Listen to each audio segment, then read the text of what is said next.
बंदी छोड़ सतगुरु रामपाल जी परमेश्वर जी की जय हो। परमपिता परमात्मा सारी सृष्टि के रचनहार कुल मालिक, असंख्य ब्रह्मांडों के स्वामी, जगत गुरु, तीनों लोकों में प्रवेश करके सबका धारण पोषण करने वाले, राजाधीराज, आत्माधार, नाथों के नाथ, देवों के देव महादेव, सर्वेश्वर महेश्वर, मृत्युंजय, अजरो अमर, आदि अनादि सनातनी प्रभु, जगत पिता जगदीश्वर, श्री श्री 1008 की उपाधि के वास्तविक अधिकारी, अकाल मूरत, शब्द स्वरूपी राम वासुदेव, सर्वगतम ब्रह्म, परम पूज्य, प्रथम पूज्य, परम संत, परम पुरुष, परम धनी, परम दयालु, सत्य कबीर, हक्का कबीर, अल्लाहु कबीर, अल्लाहु अकबर, बाखबर, अल्लाह ताला, जगत के तारणहार, जगत के मुक्तिदाता, जगत के जगन्नाथ, हारे के सहारे, हिंदुओं के राम, मुसलमानों के अल्लाह, सिखों के वाहिगुरु, ईसाइयों के मसीह, दया के सागर दयानिधि, करुणा के सागर करुणानिधि, स्वयंभू परिभू, संकट मोचन, कष्ट हरण, मंगल करण, दुख भंजन, अविगत कबीर, निर्विकार निर्विषम परमात्मा, अलय अलेख सतगुरु, आदि अनादि सतगुरु, असली मर्यादा पुरुषोत्तम, असली राम, असली कृष्ण, असली घनश्याम, असली मुरारी, राजाओं के राजा, महाराजाओं के महाराजा, शहंशाहों के शहंशाह, सम्राटों के सम्राट, भगवानों के भगवान, अल्लाहों के अल्लाह, प्रभुओं के प्रभु, मसीहाओं के मसीह, सच्चे वाहिगुरु, बाबाओं के बाबा, पीरों के पीर, सेठों के सेठ, जगत सेठ, सावड़सा सेठ, सर्वगुण संपन्न, अनंत कोटि कलाओं के स्वामी, अनंत कोटि ब्रह्मांडों के नायक, योगियों में महायोगी, ध्यानियों में महाध्यानी, सिद्धों में परम सिद्ध, ज्ञानियों में तत्वज्ञानी, ब्रह्म ज्ञानी, महाज्ञानी, परम ज्ञानी, सर्वश्रेष्ठ ज्ञानी, विज्ञानी, युवा कबीर, समर्थ कबीर, असमवाद, अमित ओजा, सच्चे रहनुमा, करीम अल्लाह, सुभान अल्लाह, दुनिया के अंतिम पैगंबर, 8 सितंबर 1951 से गांव धनाना, जिला सोनीपत, हरियाणा, भारतवर्ष की पावन भूमि पे प्रकट रियल कल की भगवान श्री नारायण साकार हरि, श्री बाबा साहेब, नूर अनंत परमात्मा, सच्चे दरवेश, सच्चे बाखबर, संत शिरोमणि सतगुरु रामपाल जी परमेश्वर जी के चरण कमल में आप और हम सभी भाई बहनों का अनंत कोटि दंडवत प्रणाम। सत्साई भाई और बहनों, बहुत बड़ी दया, बहुत बड़ी मेहर पूज्य गुरुदेव भगवान की, परमेश्वर रामपाल जी की, जिनके शुभ आशीर्वाद से, विशेष आशीर्वाद से, उन्हीं के सत्संगों के संग्रह के ऊपर बन चुकी पवित्र आध्यात्मिक पुस्तक कबीर बड़ा या कृष्ण के ऊपर वीडियो बनाने की श्रृंखला जारी है। इसी श्रृंखला में आज हमारा ये 32वें नंबर का वीडियो है और इस पवित्र पुस्तक कबीर बड़ा या कृष्ण के ऊपर जो वीडियो बन रहे हैं, ये वीडियो विशेषकर हिंदू समाज से जुड़े भाई बहनों के लिए किसी वरदान से कम नहीं है। यदि आपने इन तमाम वीडियोस को या इस पवित्र पुस्तक को निष्पक्ष होकर, धैर्य के साथ, रुचि लेकर पूरा पढ़ लिया या वीडियो देख लिए तो ये पवित्र पुस्तक वास्तव में आपको ये बताएगी कि एक पूर्ण परमात्मा कौन है, जिस परमेश्वर की तलाश में युगों युगों से साधु संत महात्मा ऋषियों ने अपने घर परिवार, अपने शरीर तक की परवाह नहीं की, परंतु उस परमेश्वर की छाया के भी दर्शन नहीं कर पाए। ये पवित्र पुस्तक हमें बताएगी कि वो परमात्मा सहशरीर है, आकार में है, नर आकार में है, आप और हमारे जैसा है, क्योंकि उस परमेश्वर ने अपने ही रूप में हमें उत्पन्न किया है। तो भाई और बहनों, ये पवित्र पुस्तक चारों वेद, पवित्र गीता जी और 18 पुराणों के ज्ञान से पूरी तरह से परिपूर्ण है। यानी इन तमाम शास्त्रों का निष्कर्ष निकालकर इस पवित्र पुस्तक में परमेश्वर रामपाल जी के द्वारा डाला गया है। इस पुस्तक को यदि आपने ध्यान से, धैर्यपूर्वक पढ़ लिया, आपकी हर प्रकार की अध्यात्म को लेकर जो भी शंका है वो पूर्णतया समाप्त हो जाएगी। तो भाई और बहनों, हमारा जो विषय चल रहा है वो है जनता की अदालत। और जनता की अदालत में जज जनता को ही बनाया गया है, क्योंकि वर्तमान समय में जनता शिक्षित है। अपनी आंखों से अपने धर्म ग्रंथों को देख सकती है और निर्णय कर सकती है कि वास्तव में सही क्या है और गलत क्या है। और जो मुद्दा चल रहा है वो है कबीर बड़ा या कृष्ण, यानी सुप्रीम गॉड कौन है। तो हिंदू समाज के जितने भी धर्मगुरु आचार्य शंकराचार्य हैं, ये जनता की अदालत में श्री कृष्ण उर्फ विष्णु जी को पूर्ण परमात्मा बताते हुए उनकी पैरवी कर रहे हैं, उनके वकील के रूप में। दूसरी तरफ कबीर जी को पूर्ण परमात्मा बताते हुए उनकी पैरवी उनके वकील के रूप में कर रहे हैं सतगुरु रामपाल जी। और हिंदू धर्म गुरुओं ने जिन चारों वेदों का, गीता जी का और पुराणों का हवाला देकर ये साबित करने की कुचेष्टा की है कि श्री कृष्ण और विष्णु ही पूर्ण परमात्मा है, ये अविनाशी हैं, इनके कोई माता पिता नहीं हैं, ये अजरो अमर हैं और इन्हीं की भक्ति करने के लिए हमारे धर्म ग्रंथ कह रहे हैं।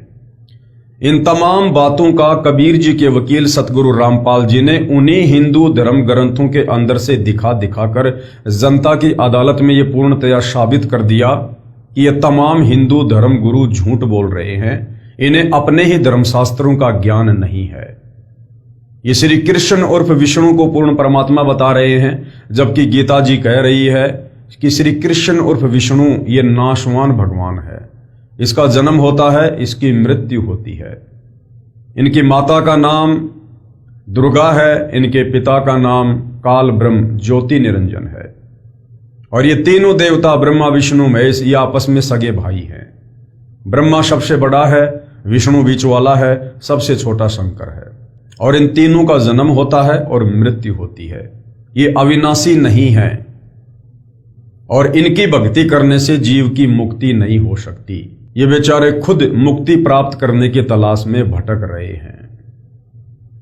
तो भाइयों और बहनों, ये तमाम प्रमाण सबूत अपनी आंखों देखकर जनता अब ये विचार करने लगी है कि वास्तव में सदियों से इन हिंदू धर्म ग्रंथों का हवाला देकर हमारे नादान धर्म गुरु आचार्य शंकराचार्य हमें अध्यात्म के नाम पर मूर्ख ही बनाते आ रहे थे। तो जनता तरह तरह के सवाल कर रही है, सतगुरु रामपाल जी शास्त्र प्रमाणित जवाब दे रहे हैं। और इसी सवाल जवाब की प्रक्रिया में आदरणीय धर्मदास जी की कथा को आधार बनाकर जनता को समझाया जा रहा है कि उस कबीर परमेश्वर को सतलोक में सिंहासन पर बैठा हुआ जिन 6 महापुरुषों ने देखा, उन 6 महापुरुषों के नाम बताए जा रहे हैं और उन महापुरुषों से परिचित करवाया जा रहा है, जिनको कबीर परमात्मा सतलोक से चलकर धरती पर प्रकट होकर मिले। उन्हें सतलोक लेकर गए, उन्हें सतलोक से परिचित करवाया, नीचे काल के 21 ब्रह्मांड दिखाए, अक्षर पुरुष का लोक दिखाया, ब्रह्मा विष्णु महेश के लोक दिखाए, दुर्गा का लोक दिखाया। उसके बाद उन आत्माओं को नीचे शरीर में प्रवेश किया और उन आत्माओं ने फिर कलम तोड़ महिमा, आंखों देखा हाल उन्होंने बयान किया। तो इसी कड़ी में आदरणीय नानक जी के ऊपर आज हमारा विषय चल रहा है। काफी कुछ हम पढ़ चुके हैं। आज का हमारा विषय है कि नानक जी के गुरु कौन थे। तो वैसे तो सतगुरु रामपाल जी ने क्लियर कर दिया गुरु ग्रंथ साहिब से कि नानक जी के गुरु आज से 650 साल पहले बनारस के काशी में जो कबीर परमात्मा धानक रूप में आए हुए थे, एक जुलाहे की भूमिका कर रहे थे, वे ही बेई नदी पर उनको मिले थे और उनके शरीर से आत्मा को निकालकर सचखंड लेकर गए थे और 3 दिन बाद उन्हें सर्व ब्रह्मांडों की स्थिति से परिचित करवाकर वापस उनके शरीर में छोड़ दिया था। लेकिन इस बात को लेकर सिख समाज में आज भी काफी मतभेद है। तो सतगुरु रामपाल जी यही समझाने का प्रयास कर रहे हैं और प्रमाण दिखा रहे हैं कि वास्तव में नानक जी के गुरु परमेश्वर कबीर जी ही थे, जो उनको बेई नदी पर आकर मिले थे। श्री नानक जी का गुरु था अन्य प्रमाण, क्योंकि सिख समाज के जो भाई बहन हैं वो यही मानते हैं कि हमारे नानक जी का कोई गुरु नहीं था। तो सतगुरु रामपाल जी कह रहे हैं कि बिना गुरु के तो भक्ति शुरू ही नहीं होती है, बिना गुरु के तो कोई भक्ति कर ही नहीं सकता, अर्थात मोक्ष वाली भक्ति नहीं कर सकता। तो नानक जी के गुरु आदरणीय कबीर जी थे साखी कंधार देश की चली, जन्म साखी के पेज नंबर 470-471 पर। एक मुगल पठान ने पूछा कि आपका गुरु कौन है। नानक जी से एक मुगल पठान ने पूछा कि आपका गुरु कौन है। श्री नानक जी ने उत्तर दिया कि जिंदा पीर है, क्योंकि कबीर परमात्मा बेई नदी पर एक जिंदा महात्मा का रूप बनाकर आदरणीय नानक जी को मिले थे और शतलोक लेकर गए थे। वह परमेश्वर ही गुरु रूप में आया था, यानी 650 साल पहले कबीर जी गुरु रूप में ही आए थे। उसका शिष्य सारा जहान है, यानी वो जगत गुरु है। फिर साखी रुकन दीन काजी के साथ हुई, जन्म साखी के पेज नंबर 183 पर कुछ वाणी इस प्रकार है। नान के आखे रुकन दीन सच्चा सुनहूं जवाब, खालक आदम सिरजिया आलम बड़ा कबीर। साफ साफ कहा है नानक जी ने कि आलम बड़ा कबीर, यानी वो परमात्मा सबसे बड़ा है। कायम दायम कुदरती सिर पीरा दे पीर, और सजदे करे खुदाई नू आलम बड़गे कबीर। भावार्थ है, श्री नानक जी ने कहा है कि रुकन दिन काजी, जिस खुदा ने आदम जी की उत्पत्ति की वह बड़ा परमात्मा कबीर है। वह ही पृथ्वी पर सतगुरु की भूमिका करता है, जैसे आज वर्तमान में सतगुरु रामपाल जी के रूप में वही कबीर परमात्मा भूमिका कर रहे हैं। वह सिर पीरा दे पीर, यानी सब गुरुओं का सिरताज है, यानी संत शिरोमणि है, जगत गुरु है, सबसे उत्तम ज्ञान रखता है, वो तत्व ज्ञानी है। वह कायम यानी श्रेष्ठ, दायम यानी समर्थ परमात्मा कुदरती है। मुसलमान अल्लाह कबीर कहते हैं, कबीर का अर्थ बड़ा करके बड़ा अल्लाह अर्थ करते हैं। श्री नानक जी ने यह भी स्पष्ट कर दिया है कि वह बड़ा आलम कबीर है, यानी वो कबीर ही बड़ा भगवान है। मुसलमान जिसे अल्लाह कबीर कहते हैं, यानी बड़ा अल्लाह कहते हैं, वो बड़ा अल्लाह कौन है? वो कबीर है। जन्म साखी में कबीर तथा बड़ा दोनों शब्द लिखे हैं, जिससे कबीर का अर्थ कबीर ही रहेगा तथा बड़ा शब्द भी रहेगा। इसलिए स्पष्ट हुआ कि बड़ा परमात्मा कबीर है। वह बड़ा आलम कबीर है जो धानक रूप में काशी में लीला करके गया है। यानी 120 साल तक कबीर परमात्मा काशी से लीला करके फिर सन 1518 में मगर से सशरीर सतलोक को चले गए थे, जिसका प्रमाण श्री गुरु ग्रंथ साहिब जी के पेज नंबर 24, 731 और 731 पर पूर्व में लिख दिया है। उसमें स्पष्ट है तथा कबीर सागर पवित्र ग्रंथ भी भाई बालाजी ने जैसे प्रत्यक्ष सुना लिखा है, ऐसे ही धनी धर्मदास जी ने परमेश्वर कबीर जी से सुना ज्ञान लिखा है। अब ये पवित्र कबीर सागर में इस बात का कहां प्रमाण है कि नानक जी का गुरु था और वो गुरु कबीर जी था। विशेष विचार, पूरे गुरु ग्रंथ साहिब में कहीं प्रमाण नहीं है कि श्री नानक जी परमेश्वर कबीर जी के गुरु जी थे। जैसे गुरु ग्रंथ साहिब आदरणीय तथा प्रमाणित है, ऐसे ही पवित्र कबीर सागर भी आदरणीय तथा प्रमाणित सदग्रंथ है तथा श्री गुरु ग्रंथ साहिब से पहले का है। इसलिए तो सैकड़ों वाणी कबीर सागर सदग्रंथ से गुरु ग्रंथ साहिब में ली गई हैं। यानी सिखों के गुरु ग्रंथ साहिब में भी जो कबीर सागर है उससे वाणियां निकाल कर डाली गई है। यानी जो कबीर सागर है वो गुरु ग्रंथ साहिब से भी ज्यादा प्रमाणित है। पवित्र कबीर सागर में विस्तृत विवरण है नानक जी तथा परमेश्वर कबीर साहिब जी की वार्ता का तथा श्री नानक जी के पूज्य गुरुदेव कबीर परमेश्वर जी थे। आगे पढ़िए। विशेष प्रमाण के लिए कबीर सागर सूक्ष्म वेद बोध यानी सूक्ष्म वेद बोध एक चैप्टर है, उसके पेज नंबर 158 से 159 से सहाबार यानी जो का त्यों। नानक शाह कीन्या तप भारी, सब विधि भई ज्ञान अधिकारी, और भक्ति भाव ताको समझिया, तापर सतगुरु कीन्यो दाया। जिंदा रूप धर्यो तब भाई, यानी कबीर परमात्मा कहते हैं कि धर्मदास फिर मैंने जिंदा महात्मा का रूप बनाया और हम पंजाब देश चली आई और बेई नदी पर जाकर परमात्मा प्रकट हो गए। अनहद बाणी की पुकारा, सुन के नानक दरस निहारा। सुन के अमर लोक की वाणी, जानी परा निज समर्थ ज्ञानी। आवा पुरुष महागुरु ज्ञानी। नानक जी ने क्या कहा कि आओ महाज्ञानी महात्मा, अमर लोक की सुनी न बानी। मैंने तो कभी जिंदगी में पहले सचखंड की ऐसी बातें सुनी नहीं थी। अर्ज सुनो प्रभु जिंदा स्वामी, कहे अमर लोक रहा निज धामी। काहू न कहीं अमर निज बानी, धन्य कबीर परम गुरु ज्ञानी। ये नानक जी जिंदा बाबा के रूप में कबीर जी की महिमा कर रहे हैं। जब परमात्मा जिंदा रूप में मिले थे तो नानक जी उनकी महिमा कर रहे थे। कोई न पावे तुमरो भेदा, खोज थके ब्रह्मा चौवेदा। यानी चारों वेद और ब्रह्मा जी भी अपनी बरकस कोशिश कर चुके हैं, लेकिन हे कबीर अल्लाह, हे कबीर परमात्मा, तेरे सचखंड का और तेरी महिमा का वो भी पूरी तरह से निष्कर्ष नहीं निकाल पाए, नहीं जान पाए। फिर परमात्मा जी क्या बोले नानक जी को, नानक तुम बहुते तप के न्या, यानी तूने मुझे प्राप्त करने के लिए बहुत ही भक्ति की है, तूने प्रयास किया है। और निरंकार बहुते दिन चीन्या, और ये जो निरंकार जिसको तुम कह रहे हो ना, काल ब्रह्म, जो वास्तव में साकार है लेकिन वो हर किसी के सामने नहीं आता, उसने प्रतिज्ञा कर रखी है।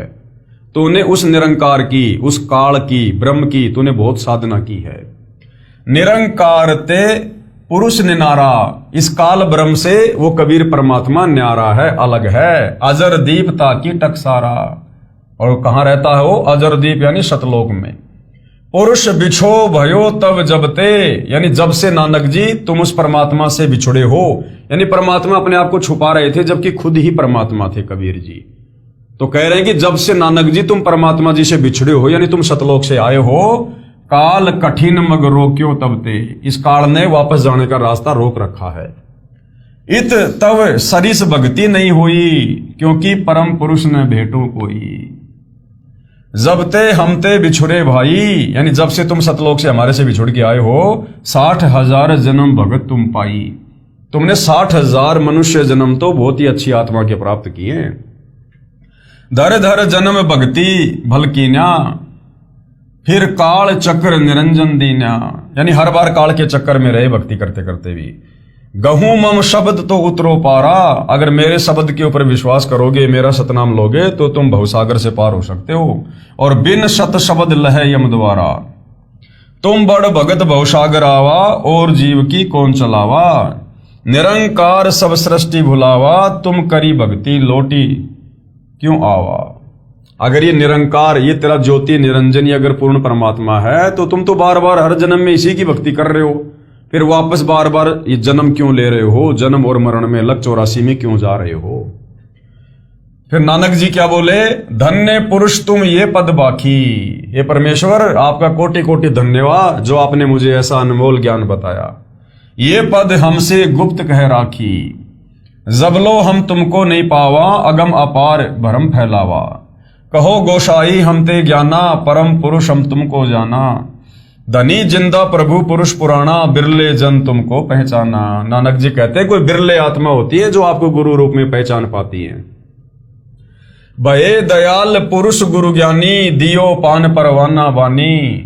भली भई तुम हमको पावा, सकलो पंथ काल को ध्यावा। कि नानक जी आपका सौभाग्य जो आपने मुझे पहचान लिया, वरना ये दुनिया के जितने भी पंथ और संत है ये काल की भक्ति कर रहे हैं। तुम इतने अब भय निनारा, फिर जन्म ना होए तुम्हारा। भली सुरती तुम हमको चीन्या, अमर मंत्र हम तुमको दीन्या। शब्दम वेद हम कह निजबानी, परम पुरुष गति तुम्हें बखानी।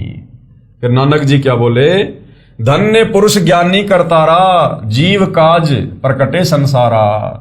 धनी करता तुम बंदी छोड़ा, ज्ञान तुम्हारा महाबल जोरा। दिया नाम दान किया उबारा, नानक अमर लोग पगधारा। गुरुदेव भगवान ने भावार्थ किया है कि परम पूज्य कबीर प्रभु एक जिंदा महात्मा का रूप बनाकर श्री नानक जी से मिलने पंजाब में गए। तब श्री नानक साहिब जी से वार्ता हुई। तब परमेश्वर कबीर जी ने कहा कि आप जैसी पुण्यात्मा जन्म मृत्यु का कष्ट भोग रहे हो, फिर आम जीव का कहां ठिकाना है। जिस निरंकार को आप भगवान मानकर पूज रहे हो, इस काल को, पूर्ण परमात्मा तो इससे भी भिन्न है, वह मैं ही हूं। जब से आप मेरे से बिछड़े हो, 60,000 जन्म तो अच्छे अच्छे उच्च पद भी प्राप्त कर चुके हो। जैसे सतयुग में यही नानक जी वाली आत्मा राजा अमरीश तथा त्रेता युग में राजा जनक जो सीता जी के पिताजी थे हुए, तथा कलयुग में श्री नानक साहिब जी हुए। फिर भी जन्म मृत्यु के चक्कर में ही हो। मैं आपको सत्य शब्द अर्थात सच्चा नाम जाप मंत्र बताऊंगा, उससे आप अमर हो जाओगे। श्री नानक साहिब जी ने प्रभु कबीर से कहा कि आप बंदी छोड़ भगवान हो। बंदी छोड़ यानी जो इस काल के द्वारा हम आत्माओं पर लगाए गए कर्म बंधनों से छुड़वाकर जो सतलोक भेज दे, उसको कहते हैं बंदी छोड़। आपको कोई बिरला सौभाग्यशाली व्यक्ति ही पहचान सकता है, हर किसी के बस की बात नहीं है। नानक जी कह रहे हैं कि हे परमात्मा, जब आप गुरु रूप में धरती पर आते हो अपनी सतलोक वाली उस शोभा को छुपाकर, तो कोई बिरला सौभाग्यशाली ही आपको पहचान पाता है। आदरणीय गरीबदास जी भी कहते हैं, दास गरीब कह नर लोई और वही सतगुरु को चीने बिरला कोई। तो भाइयों और बहनों, सबसे बड़ी जो विडंबना है इस आत्मा के सामने वो यही है कि जब ये कबीर परमात्मा धरती पर हमें तत्व ज्ञान देने के लिए तत्वदर्शी संत बनकर आते हैं, सतगुरु बनकर आते हैं, सत्संग सुनाते हैं, तो ये अपने आप को ज्यादातर छुपाते हैं। अगर ये सीधे तौर पर कह दे कि मैं ही कबीर हूं, तो कोई भी इनकी बातों पर यकीन ना करे। इसलिए अपने आप को छुपाते हुए अपने से अन्य किसी और को कबीर भगवान बताकर ये अपना ज्ञान प्रचार करते हैं। और हम नादान आत्मा उनकी इस लीला को समझ नहीं पाते और उन्हें कबीर ना मानकर उन्हें कबीर का भेजा हुआ कोई संत मान लेते हैं, जिस कारण से हम मोक्ष प्राप्त नहीं कर पाते। आज भी भगत समाज के सामने ज्यादातर यही विडंबना है। सतगुरु रामपाल जी सन 1994 से अपना अनमोल ज्ञान दे रहे हैं। सारे विश्व के धर्मशास्त्रों का निचोड़ निकाल के दे दिया। 5वें सूक्ष्म वेद कबीर सागर का निष्कर्ष निकाल दिया। आदरणीय गरीबदास जी के सूक्ष्म वेद का, सतग्रंथ साहिब का निष्कर्ष निकाल के रख दिया, जो परमेश्वर कबीर जी के अलावा कोई उसका सरलार्थ कर ही नहीं सकता। उसके बावजूद भी उन्हीं की शरण में आए हुए भगत भी उन्हें परमेश्वर के रूप में नहीं पहचान पा रहे। अपने गुरु जी के रहते सहते जिस रूप में कबीर जी 650 साल पहले आए थे बनारस में, उसी दाढ़ी मूछ वाले रूप से मिलती जुलती एक काल्पनिक फोटो जिसे कबीर दास जी की फोटो कहते हैं, उस फोटो को ही भगवान मानकर पूज रहे हैं। जून के महीने में उसी का कबीर प्रकट दिवस मना रहे हैं। अपने घर पर दरबार में उसी फोटो को रखकर दंडवत कर रहे, पूजा कर रहे हैं, जबकि साक्षात जिंदा कबीर तो सतगुरु रामपाल जी हैं। तो भाइयों और बहनों, ये विडंबना भक्तों के सामने सदियों से रही है, युगों से रही है। इसीलिए नानक जी कह रहे हैं कि कोई बिरला सौभाग्यशाली ही आपको पहचान सकता है, हर किसी के बस की बात नहीं है। कबीर सागर के अध्याय अगम निगम बोध में पेज नंबर 44 पर एक शब्द है, नानक वचन, वाह वाह कबीर गुरु पूरा है, वाह वाह कबीर गुरु पूरा है। नानक जी अपने पूज्य गुरुदेव कबीर साहब की महिमा कर रहे हैं। वाह वाह कबीर गुरु पूरा है, यानी जो वाह शब्द है, वाह यानी बड़ाई, महिमा, गुणगान, ये केवल कबीर परमात्मा की ही हो सकती है। उनके अलावा कोई भी वाह वाही का पात्र नहीं है। तो आज इस समय यदि इस पृथ्वी पर कोई वाह वाही का पात्र है, केवल सतगुरु रामपाल जी हैं, क्योंकि ये स्वयं कबीर परमेश्वर जी आए हुए हैं। वाह वाह कबीर गुरु पूरा है, वाह वाह कबीर गुरु पूरा है। पूरे गुरु की मैं बलि जावा, पूरे गुरु की मैं बलि जावा, जाका सकल जहूरा है, वाह वाह कबीर गुरु पूरा है, वाह वाह कबीर गुरु पूरा है। अधर दुलीच परे हैं गुरु के, अधर दुलीच परे हैं गुरु नन के, शिव ब्रह्मा जहां सूरा है, वाह वाह कबीर गुरु पूरा है। श्वेत ध्वजा फहरात गुरु नन की, श्वेत ध्वजा फहरात गुरु नन की, बाजत अनहद तूरा है, वह वह कबीर गुरु पूरा है। पूर्ण कबीर सकल घट धर से, पूर्ण कबीर सकल घट धर से, हरदम हाल जहूरा है, वह वह कबीर गुरु पूरा है। नाम कबीर जपै बड़ भागी, नाम कबीर जपै बड़ भागी, नानक चरण को धूरा है, वह वह कबीर गुरु पूरा है। यानी नानक जी कबीर जी के शिष्य थे और कह रहे हैं कि ये नानक तो कबीर जी के चरणों की धूल भी नहीं है एक प्रकार से। अर्थात श्री नानक जी के गुरु परमेश्वर कबीर जी थे। विशेष विवेचन, बाबा नानक जी ने उस कबीर जुलाहे यानी धानक काशी वाले को शतलोक यानी सचखंड में आंखों देखा तथा फिर काशी में धानक यानी जुलाहे का कार्य करते हुए तथा बताया कि वही धानक रूप जुलाहा शतलोक में सत्य पुरुष रूप में भी रहता है तथा यहां भी वही है। आदरणीय श्री नानक साहिब जी का आविर्भाव यानी जन्म सन 1469 तथा शतलोकवास सन 1539। पवित्र पुस्तक जीवनी 10 गुरु साहिबान। आदरणीय कबीर साहिब जी धानक रूप में मृत मंडल में सन 1398 में सहशरीर प्रकट हुए तथा सहशरीर शतलोक गमन सन 1518 में पवित्र कबीर सागर में लिखा हुआ है। यानी दोनों महापुरुष यानी आदरणीय नानक जी और कबीर परमात्मा जी 49 वर्ष तक समकालीन रहे। श्री गुरु नानक साहिब जी का जन्म पवित्र हिंदू धर्म में हुआ था। परमात्मा प्राप्ति के बाद कहा कि न कोई हिंदू न मुसलमाना, अर्थात अज्ञानतावश 2 धर्म बना बैठे, सर्व एक परमात्मा सत्य पुरुष के बच्चे हैं। श्री नानक देव जी ने कोई धर्म नहीं बनाया बल्कि धर्म की बनावटी जंजीरों से मानव को मुक्त किया तथा शिष्य परंपरा चलाई थी। जैसे गुरुदेव से नाम दीक्षा लेने वाले भक्तों को शिष्य बोला जाता है, उन्हें पंजाबी भाषा में सिख कहने लगे।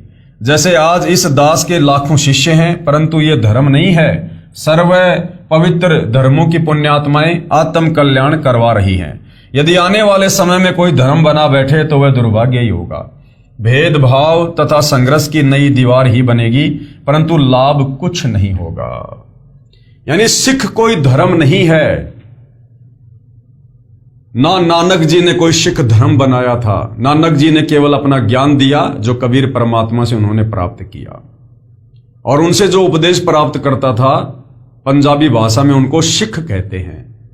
तो नानक जी के सतलोक जाने के बाद आगे चलकर फिर यह परंपरा बन गई और लोगों ने फिर सिख को एक धर्म के रूप में स्थापित कर दिया, जो आज आप देख रहे हैं। आगे गवाह नंबर 6, जिन्होंने कबीर जी को सतलोक में देखा, कबीर परमात्मा जिनको सतलोक लेकर गए, अपने सतलोक से परिचित करवाया, 21 ब्रह्मांड की स्थिति से परिचित करवाया, और फिर उस आत्मा ने भी उस कबीर परमेश्वर की महिमा का कलम तोड़ बखान किया, गुणगान किया। वो हैं संत गीसा दास जी, गांव खेकड़ा, जिला बागपत, उत्तर प्रदेश, भारत वाले। इनको 6 वर्ष की उम्र में कबीर परमेश्वर जी मिले थे। पूरा गांव खेकड़ा गवाह है। संत गीसा जी ने बताया कि मैंने परमेश्वर कबीर जी के साथ ऊपर सतलोक में जाकर देखा था। जो काशी में जुलाहे का कार्य करता था वह पूर्ण परमात्मा है, सारी सृष्टि का सर्जन करता है, असंख्य ब्रह्मांडों का मालिक है। पुस्तक विस्तार को मद्देनजर रखते हुए अधिक विस्तार नहीं कर रहा हूं। अधिक जानकारी के लिए www.jagatgururampalji.org से खोलकर अधिक ज्ञान ग्रहण कर सकते हैं। यानी जनता की अदालत में सतगुरु रामपाल जी ने उन 6 महापुरुषों की जीवनी को दिखा दिया, पढ़ा दिया, उन महापुरुषों के जीवन से परिचित करवा दिया, जिन महापुरुषों को कबीर परमात्मा सतलोक से चलकर गति करके सहशरीर धरती पर प्रकट होकर मिले, उनको नाम उपदेश दिया, उनकी आत्मा को शरीर से निकालकर सतलोक लेकर गए, सतलोक से परिचित करवाया, 21 ब्रह्मांड की स्थिति से परिचित करवाया, अक्षर पुरुष के 7 संग ब्रह्मांड दिखाए और उन आत्माओं का ज्ञान योग खोला। उन आत्माओं ने फिर धरती पर आकर अपने कबीर परमात्मा के सतलोक की कलम तोड़ महिमा की। तो ये 6 महापुरुष हैं जिन्होंने परमात्मा को देखा है, जो परमात्मा के लोक में जाकर आए हैं, ताकि जनता को यह विश्वास हो कि वास्तव में कबीर जी ही परमात्मा है। वेदों का ज्ञान कबीर जी पर खरा उतरता है। अब वेदों में जो परमेश्वर की महिमा लिखी हुई है कि पूर्ण परमात्मा कौन है, वो कैसी लीला करता है, उसको कैसे पहचाना जाए, तो वो सारी की सारी जो लीलाएं हैं वो कबीर जी पर ही खरी उतरती हैं।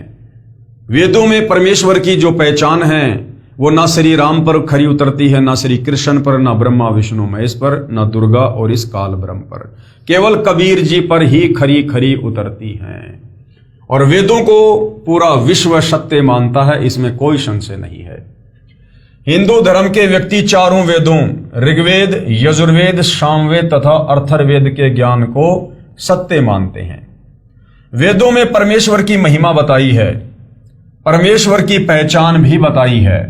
बताया है कि सृष्टि की उत्पत्ति करने वाला परमेश्वर साकार यानी नर आकार है।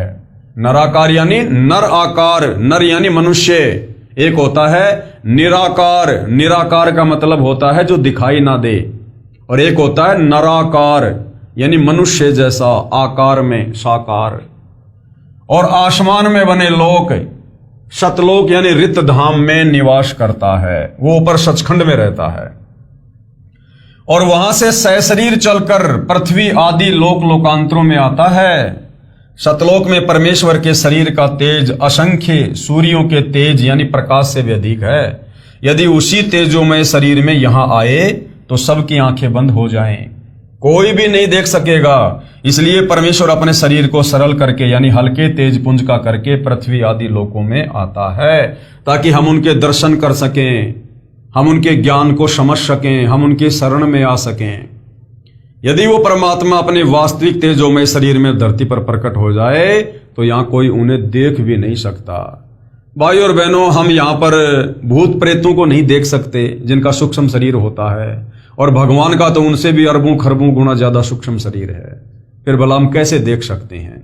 इसलिए परमेश्वर हम तक अपने ज्ञान को पहुंचाने के लिए, सतलोक की जानकारी देने के लिए, हमारे निकट आने के लिए हमारे जैसा रूप बनाता है और एक सतगुरु की भूमिका करता है, तत्वदर्शी संत की भूमिका करता है, ताकि हम उनके ज्ञान को समझकर, उनकी भक्ति को अपनाकर और उनके कहे अनुसार आजीवन मर्यादा में रहकर सतलोक जाने की तैयारी कर सकें। अच्छी आत्माओं को मिलता है, उनको यथार्थ आध्यात्मिक ज्ञान बताता है, सत भक्ति के नामों का आविष्कार करता है, अपने मुख से वाणी बोलकर मानव को भक्ति की प्रेरणा करता है। ये सब लीला कबीर जी ने ही की थी। वेद भी प्रमाणित करते हैं कि कबीर जी ही परमेश्वर हैं, और वो कबीर परमेश्वर आज धरती पर सतगुरु रामपाल जी हैं। अब भाई बहनों के मन में शंका हो जाएगी कि यहां तो लिखा कि परमात्मा धरती पर सशरीर आता है, अपने मुख कमल से वाणियां बोलता है, तो लोग कहेंगे कि सतगुरु रामपाल जी ने तो ऐसा कोई ग्रंथ लिखा ही नहीं, ऐसी कोई वाणियां बोली नहीं जिसको हम कबीर वाणी कह सकें।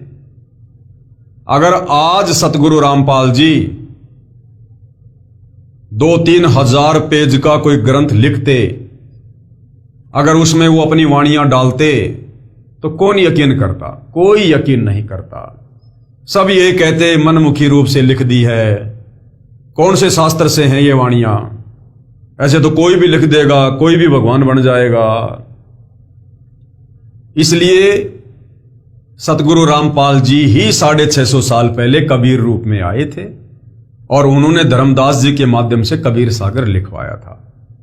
आज से 300 साल पहले गरीबदास जी के रूप में भी सतगुरु रामपाल जी ही आए थे गांव छुड़ानी जिला जज्जर हरियाणा में, और उन्होंने 5वां सूक्ष्म वेद सतग्रंथ साहिब लिखवा दिया। आज इस कलयुग की बिचली पीढ़ी में पैदा और थोड़ी बहुत ये विज्ञान प्राप्त करके, पढ़ाई लिखाई करके जो हम शाणे बन गए, चतुर बन गए, तो आप और हमें ये समझाने के लिए, ताकि हम विश्वास कर सकें कि भाई ये जितनी भी बातें आपको बताई जा रही हैं ये कबीर जी के कबीर सागर में लिखी हुई हैं, गरीबदास जी के सतग्रंथ साहिब में लिखी हुई हैं, उनको तो तुम सत्य मानोगे, ताकि हम यकीन कर सकें और यही वाणियां सतगुरु रामपाल जी 1 सेकंड में लिख दे, 1 सेकंड में ग्रंथ तैयार कर दे परमात्मा। लेकिन यकीन कौन करता? जिस प्रकार गरीबदास जी ने 300 साल पहले सदग्रंथ साहिब लिखा, उस समय के लोगों ने यकीन नहीं किया कि पता नहीं इसको तो कोई बाबा मिला था, जादू जंत्र का दूध पिला गया, ये बड़बड़ाता रहता है। उनको बावड़िया कहा करते थे। परमात्मा अपनी अमरवाणी में कहते हैं, जीव जो ना सत्संग में आया, जीव जो ना सत्संग में आया, भेद ना उसे भजन का पाया, भेद ना उसे भजन का पाया। गरीबदास जी को भी बावड़ा बताया, गरीबदास जी को भी बावड़ा बताया। क्या कर ले इस दुनिया शानी का, कोई जगह पुरबला भाग सफल हुआ दिन जिंदगानी का। 350 साल पहले जब गरीबदास जी ने इतना मोटा ग्रंथ लिखवाया, चारों वेदों में जितनी वाणियां हैं, श्लोक हैं, उनसे कहीं ज्यादा आदरणीय गरीबदास जी के सदग्रंथ साहिब में हैं। उस समय उनको केवल बावड़िया कहा, बावड़िया, छोरी का छोरा, गांव का देवता। किसी ने यकीन नहीं किया। 650 साल पहले कबीर जी ने इतनी वाणियां बोली, इतनी वाणियां बोली, इतना मोटा कबीर सागर लिखवाया। किसी ने उनको परमात्मा नहीं माना, किसी ने विश्वास नहीं किया। 64 के 64 लाख फैल हो गए। तमाम धर्मगुरु केवल उनका विरोध ही करते रहे। अब भाइयों और बहनों, यदि वर्तमान में सतगुरु रामपाल जी अपने कर कमल से अगर ऐसा कोई पवित्र ग्रंथ लिखते, तो आज तो कलयुग है, इंसान का स्तर पहले से भी कहीं ज्यादा नीचे गिर चुका है। आज कौन यकीन करता? इसलिए परमात्मा ने जो भी कुछ लिखना था, कहना था, वो पहले आकर लिखवा दिया, ताकि आज हम मंदबुद्धि प्राणी, अज्ञानी प्राणी, उन पहले वाले महापुरुषों के द्वारा लिखे उन ग्रंथों पर विश्वास कर सकें। इसलिए सतगुरु रामपाल जी ने वर्तमान में कोई नया ग्रंथ नहीं लिखा। तो यहां क्या लिखा है कि अपने मुख कमल से वाणी बोलकर मानव को भक्ति की प्रेरणा करता है। तो वर्तमान में सतगुरु रामपाल जी जिन सदग्रंथों का हवाला दे रहे हैं ना, ये उस समय उन्हीं के मुख कमल से बोली गई वाणियां हैं, वो कबीर वाणियां, जिनका हवाला देकर आज हमें सत्संग करके भक्ति करने की प्रेरणा दे रहे हैं। वेदों से जानते हैं परम अक्षर ब्रह्म कौन है। परम अक्षर ब्रह्म यानी पूर्ण परमात्मा, सारी सृष्टि का मालिक, सबसे बड़ा भगवान कौन है। यहां पर वेदों के मंत्रों की कुछ फोटोकॉपी लगाई है, जिनका अनुवाद आर्य समाज के आचार्यों, शास्त्रियों ने किया है। कुछ ठीक है, कुछ गलत है, परंतु सत्य फिर भी स्पष्ट है। वेद मंत्रों में कहा है कि सृष्टि का उत्पत्ति करता परम अक्षर ब्रह्म यानी सत्य पुरुष है। आकाश में बने सनातन परम धाम यानी सतलोक में निवास करता है। वेदों में सतलोक को रित धाम कहा है। एक सिंहासन पर विराजमान है। अब भैया, जो सिंहासन पर विराजमान होगा वो निराकार कैसे होगा? निराकार का क्या सिंहासन पे बैठेगा? किसने देखा उसको? जो निराकारी है उसको सिंहासन पर बैठा हुआ फिर देख कौन सकता है? अगर सिंहासन है, क्योंकि सिंहासन है तो साकार है सिंहासन, और सिंहासन पर यदि कोई बैठा है तो वो भी साकारी है, फिर निराकार का सिंहासन पे क्या बैठेगा? उसके सिर के ऊपर मुकुट तथा छत्र लगे हैं। परमेश्वर देखने में राजा के समान है। तो राजा साकार होता है या निराकार? साकार। ऐसे ही परमात्मा भी साकार है। परमेश्वर वहां से चलकर नीचे के लोक में पृथ्वी आदि पर चलकर गति करके आता है, अच्छी आत्माओं को मिलता है। यानी जो परमात्मा चाहने वाली आत्मा है, जिनकी भक्ति में रुचि होती है, उनको आके मिलता है। उनको यथार्थ अध्यात्म ज्ञान बताता है। अपने मुख से वाणी बोल बोल कर भक्ति करने की प्रेरणा करता है। साधना के सत्य नामों का आविष्कार करता है। प्रत्येक युग में एक बार ऐसी लीला करते हुए शिशु रूप धारण करके और कमल के फूल पर निवास करता है। प्रत्येक युग में कबीर परमात्मा एक एक लीला ऐसी करते हैं। बाकी तो ना जाने कितने रूपों में, कितनी कितनी उम्र में, कहां कहां परमात्मा प्रकट होते हैं, गिनती नहीं है। परंतु अपनी पहचान करवाने के लिए परमात्मा जी प्रत्येक युग में एक बार एक पूरा लीलामय जीवन यहां जी कर जाते हैं। जैसे 650 साल पहले परमात्मा जी सन 1398 में सुबह सुबह ब्रह्म मुहूर्त के समय सतलोक से चलकर गति करके सशरीर एक शिशु रूप बनाकर लहरतारा तालाब में विकसित कमल के फूल पर प्रकट हो गए। वहां से नीरू नीमा उनको उठाकर ले आए और अपने बेटे की तरह उनका पालन पोषण किया। और परमेश्वर की जो परवरिश की लीला थी वो कवारी गाय के दूध से हुई। ये वेदों में लिखा है कि परमात्मा सतलोक से चलकर शिशु रूप में सशरीर प्रकट होता है और उसकी जो परवरिश होती है वो कुंवारी गाय के दूध से होती है। अब बताओ, वेदों में ये परमेश्वर की पहचान है। अब यदि श्री राम, श्री कृष्ण, ब्रह्मा, विष्णु, महेश या कोई भी देवी देवता अगर इस प्रकार से कमल के विकसित फूल पर प्रकट हुआ हो तो बताओ, श्री राम, श्री कृष्ण की या ब्रह्मा, विष्णु, महेश की यदि कुंवारी गाय के दूध से बचपन में यदि उनकी वो परवरिश हुई हो तो बताओ, श्री राम, श्री कृष्ण, ब्रह्मा, विष्णु, महेश ने यदि कोई तत्व ज्ञान दिया हो तो बताओ। तो वेदों में परमेश्वर की यह पहचान है जो केवल कबीर जी पर ही खरी उतरती है। प्रत्येक युग में एक बार ऐसी लीला करते हुए शिशु रूप धारण करके कमल के फूल पर निवास करते हैं। अब आप कहोगे यदि सतगुरु रामपाल जी वही कबीर परमात्मा हैं तो आज वो इस प्रकार से क्यों नहीं आए? तो यहां पर क्या लिखा हुआ है? प्रत्येक युग में एक बार ऐसी लीला करते हुए, प्रत्येक युग में केवल एक बार ही ऐसी लीला करते हैं। तो ये कलयुग चल रहा है, तो कलयुग में परमात्मा 600 साल पहले ऐसी लीला कर चुके हैं। अब आगे बार बार वो लीला करने की जरूरत नहीं है। शिशु रूप धारण करके कमल के फूल पर निवास करता है। वहां से बाल परमेश्वर को यानी बालक रूप में कबीर परमात्मा जी को निसंतान दंपत्ति उठा ले जाते हैं और बाल भगवान की परवरिश कवारी गायों द्वारा होती है। यानी कवारी गाय का दूध परमात्मा जी पीता है जो वेदों में लिखा है। बड़ा होकर तत्व ज्ञान का प्रचार करता है। अब बताओ, श्री राम, श्री कृष्ण ने कभी बड़े होकर तत्व ज्ञान का प्रचार किया? उन्होंने तो बड़े होकर हथियार उठाए और लड़ाई दंगे किए। उन्होंने कोई तत्व ज्ञान का प्रचार नहीं किया। उनको पता ही नहीं तत्व ज्ञान होता क्या है। उन्होंने तो बड़े होकर केवल लड़ाई झगड़े किए, युद्ध किए, मारकाट की।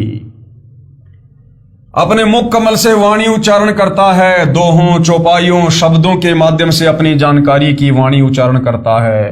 अब बताओ, श्री राम ने, श्री कृष्ण ने कोई दोहा बोला हो, कोई चौपाई बोली हो, कोई भजन गाया हो तो बता दो किसी के पास है क्या? ब्रह्मा, विष्णु, महेश ने कोई दोहा बनाया हो, कोई चौपाई बनाई हो, कोई कविता लिखी हो, कोई भजन लिखा हो अपने भक्तों के लिए तो बताओ। तो वेदों में जो पहचान है वो कबीर परमेश्वर के ऊपर ही खरी उतरती है, जिसको कबीर गिरभी अर्थात कबीर वाणी कहा जाता है तथा इसी कारण से प्रसिद्ध कवि की पदवी भी प्राप्त करता है। वो कबीर परमात्मा अपनी वाणियों को दोहों में, लोकोक्तियों में, चौपाइयों में, इनके माध्यम से जब वो प्रचारित करता है तो उनको प्रसिद्ध कवि कहा जाने लगता है। तो वेदों में परमेश्वर जी को कवि कहा गया है। कवि यानी कबीर भगवान, कबीर देव, कबीर अग्नि, यानी उसको कवि कहा जाता है। जिस पर वेदों में कहे लक्षण खरे उतरते हैं वही सृष्टि का उत्पत्ति करता तथा सबका धारण पोषण करता है, अन्य नहीं हो सकता। ये लक्षण केवल कबीर जुलाहे काशी वाले पर खरे उतरते हैं। इसलिए परम अक्षर ब्रह्म कबीर जी हैं। इन वेद मंत्रों के बाद चारों युगों में परमेश्वर कबीर जी का लीला करने आने का संक्षिप्त वर्णन है। उसे पढ़कर जान जाओगे कि वेदों में कबीर परमेश्वर जी का वर्णन है। कबीर परमेश्वर जी ने भी कहा है 650 साल पहले, 120 साल तक उन्होंने अपने तत्व ज्ञान का प्रचार किया। और क्या कहा कबीर परमात्मा जी ने? वेद मेरा भेद है, यानी इन चारों वेदों में मेरी जानकारी है। मैं ना वेदन के माही, लेकिन मुझे मुझे प्राप्त करने का जो भक्ति मार्ग है वो इन चारों वेदों में नहीं है, केवल मेरी जानकारी है। और जौन वेद से मैं मिलूं और जिस वेद से मैं प्राप्त हूं, यानी सतलोक की प्राप्ति हो, वो ये चार वेद जानते नहीं। वो जानकारी इन चारों वेदों में नहीं, वो तो सूक्ष्म वेद में है। अर्थात कबीर जी ने स्पष्ट किया है कि चारों वेद मेरी महिमा बताते हैं, परंतु इन वेदों में मेरी प्राप्ति की भक्ति विधि नहीं, क्योंकि काल ब्रह्म ने वह यथार्थ भक्ति के मंत्र निकाल दिए थे। मेरी प्राप्ति का ज्ञान जिस सूक्ष्म वेद में है, उसका ज्ञान वेदों में अंकित नहीं है। कृपया पढ़िए वेद मंत्रों की फोटोकॉपी, तथा यहां सतगुरु रामपाल जी अपना नाम लिख रहे हैं कि दास रामपाल दास के द्वारा किया गया विश्लेषण। इनके बाद परमेश्वर कबीर जी का चारों युगों में सतलोक सिंहासन से गति करके आने का प्रकरण है।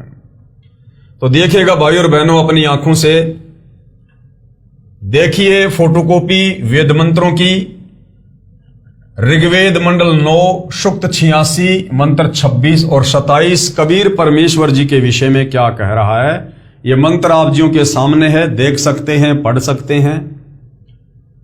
यहां पर विवेचन किया गया है। यह फोटोकॉपी ऋग्वेद मंडल 9 सूक्त 86 मंत्र 26 की है, जो आर्य समाज के आचार्यों व महर्षि दयानंद के चेलों द्वारा अनुवादित है, जिसमें स्पष्ट है कि यज्ञ करने वाले यानी भक्ति करने वाले, धार्मिक अनुष्ठान करने वाले, अर्थात धार्मिक अनुष्ठान करने वाले यजमानों अर्थात भक्तों के लिए परमात्मा सब रास्तों को सुगम करता हुआ, अर्थात जीवन रूपी सफर के मार्ग को दुखों रहित करके सुगम बनाता हुआ उनके विघ्नों अर्थात संकटों का मर्दन करता है, अर्थात समाप्त करता है, यानी परमात्मा पाप नाश करता है। जबकि इन्हीं दयानंद सरस्वती जी ने जो सत्यार्थ प्रकाश लिखी है, उसमें इन्होंने साफ साफ लिखा है कि परमात्मा पाप नाश नहीं करता। और वेदों का अनुवाद करते समय ये खुद लिख रहे हैं कि परमात्मा भगत के विघ्नों का, संकटों का मर्दन करता है, अर्थात पापों का नाश करता है। भक्तों को पवित्र अर्थात पाप रहित, विकार रहित करता है। जैसा कि अगले मंत्र 27 में कहा है कि जो परमात्मा धूलोक अर्थात सतलोक के तीसरे पृष्ठ पर विराजमान है, वहां पर परमात्मा के शरीर का प्रकाश बहुत अधिक है।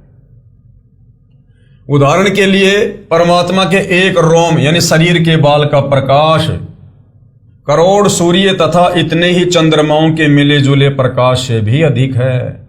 यदि वह परमात्मा उसी प्रकाश युक्त शरीर से पृथ्वी पर प्रकट हो जाए तो हमारी चरम दृष्टि उन्हें देख नहीं सकती। जैसे उल्लू पक्षी दिन में सूर्य के प्रकाश के कारण कुछ भी नहीं देख पाता है, यही दशा मनुष्यों की हो जाए। इसलिए वह परमात्मा अपने रूप अर्थात शरीर के प्रकाश को सरल करता हुआ उस स्थान से जहां परमात्मा ऊपर रहता है, वहां से गति करके बिजली के समान क्रीड़ा अर्थात लीला करता हुआ चलकर आता है और श्रेष्ठ पुरुषों को यानी अच्छे भक्तों को मिलता है। यह भी स्पष्ट है कि आप यानी कौन? आप यानी परमात्मा कवि अर्थात कबीर देव हैं, हम उन्हें कबीर साहिब कहते हैं। विवेचन किया है परमेश्वर ने ऋग्वेद मंडल 9 सूक्त 86 मंत्र 27 का। यह फोटोकॉपी ऋग्वेद मंडल 9 सूक्त 86 के मंत्र 27 की है। इसमें स्पष्ट है कि परमात्मा धूलोक अर्थात अमरलोक के तीसरे पृष्ठ अर्थात भाग पर विराजमान है। सतलोक अर्थात शाश्वत स्थान के 3 भाग हैं। एक भाग में वन, पहाड़, झरने, बाग, बगीचे आदि हैं। ये बाहरी भाग है अर्थात बाहरी हिस्सा है। जैसे भारत की राजधानी दिल्ली भी 3 भागों में बटी है। बाहरी दिल्ली जिसमें गांव, खेत, खलिहान और नहरें हैं। दूसरा बाजार बना है और तीसरा संसद भवन तथा कार्यालय है। इसके पश्चात धूलोक में यानी सतलोक में बस्तियां हैं जहां पर मोक्ष प्राप्त हंस आत्माएं रहती हैं। सपरिवार मोक्ष प्राप्त हंस आत्माएं रहती हैं। पृथ्वी पर जैसे भगत को भगत आत्मा कहते हैं, इसी प्रकार सतलोक में हंस आत्मा कहलाते हैं। तीसरे भाग में सर्वोपरि परमात्मा का सिंहासन है। उसके आसपास केवल नर आत्माएं रहती हैं। वहां स्त्री पुरुष का जोड़ा नहीं है। वे यदि अपना परिवार चाहते हैं तो शब्द यानी वचन से केवल पुत्र उत्पन्न कर सकते हैं। इस प्रकार शाश्वत स्थान अर्थात सतलोक 3 भागों में परमात्मा ने बांट रखा है।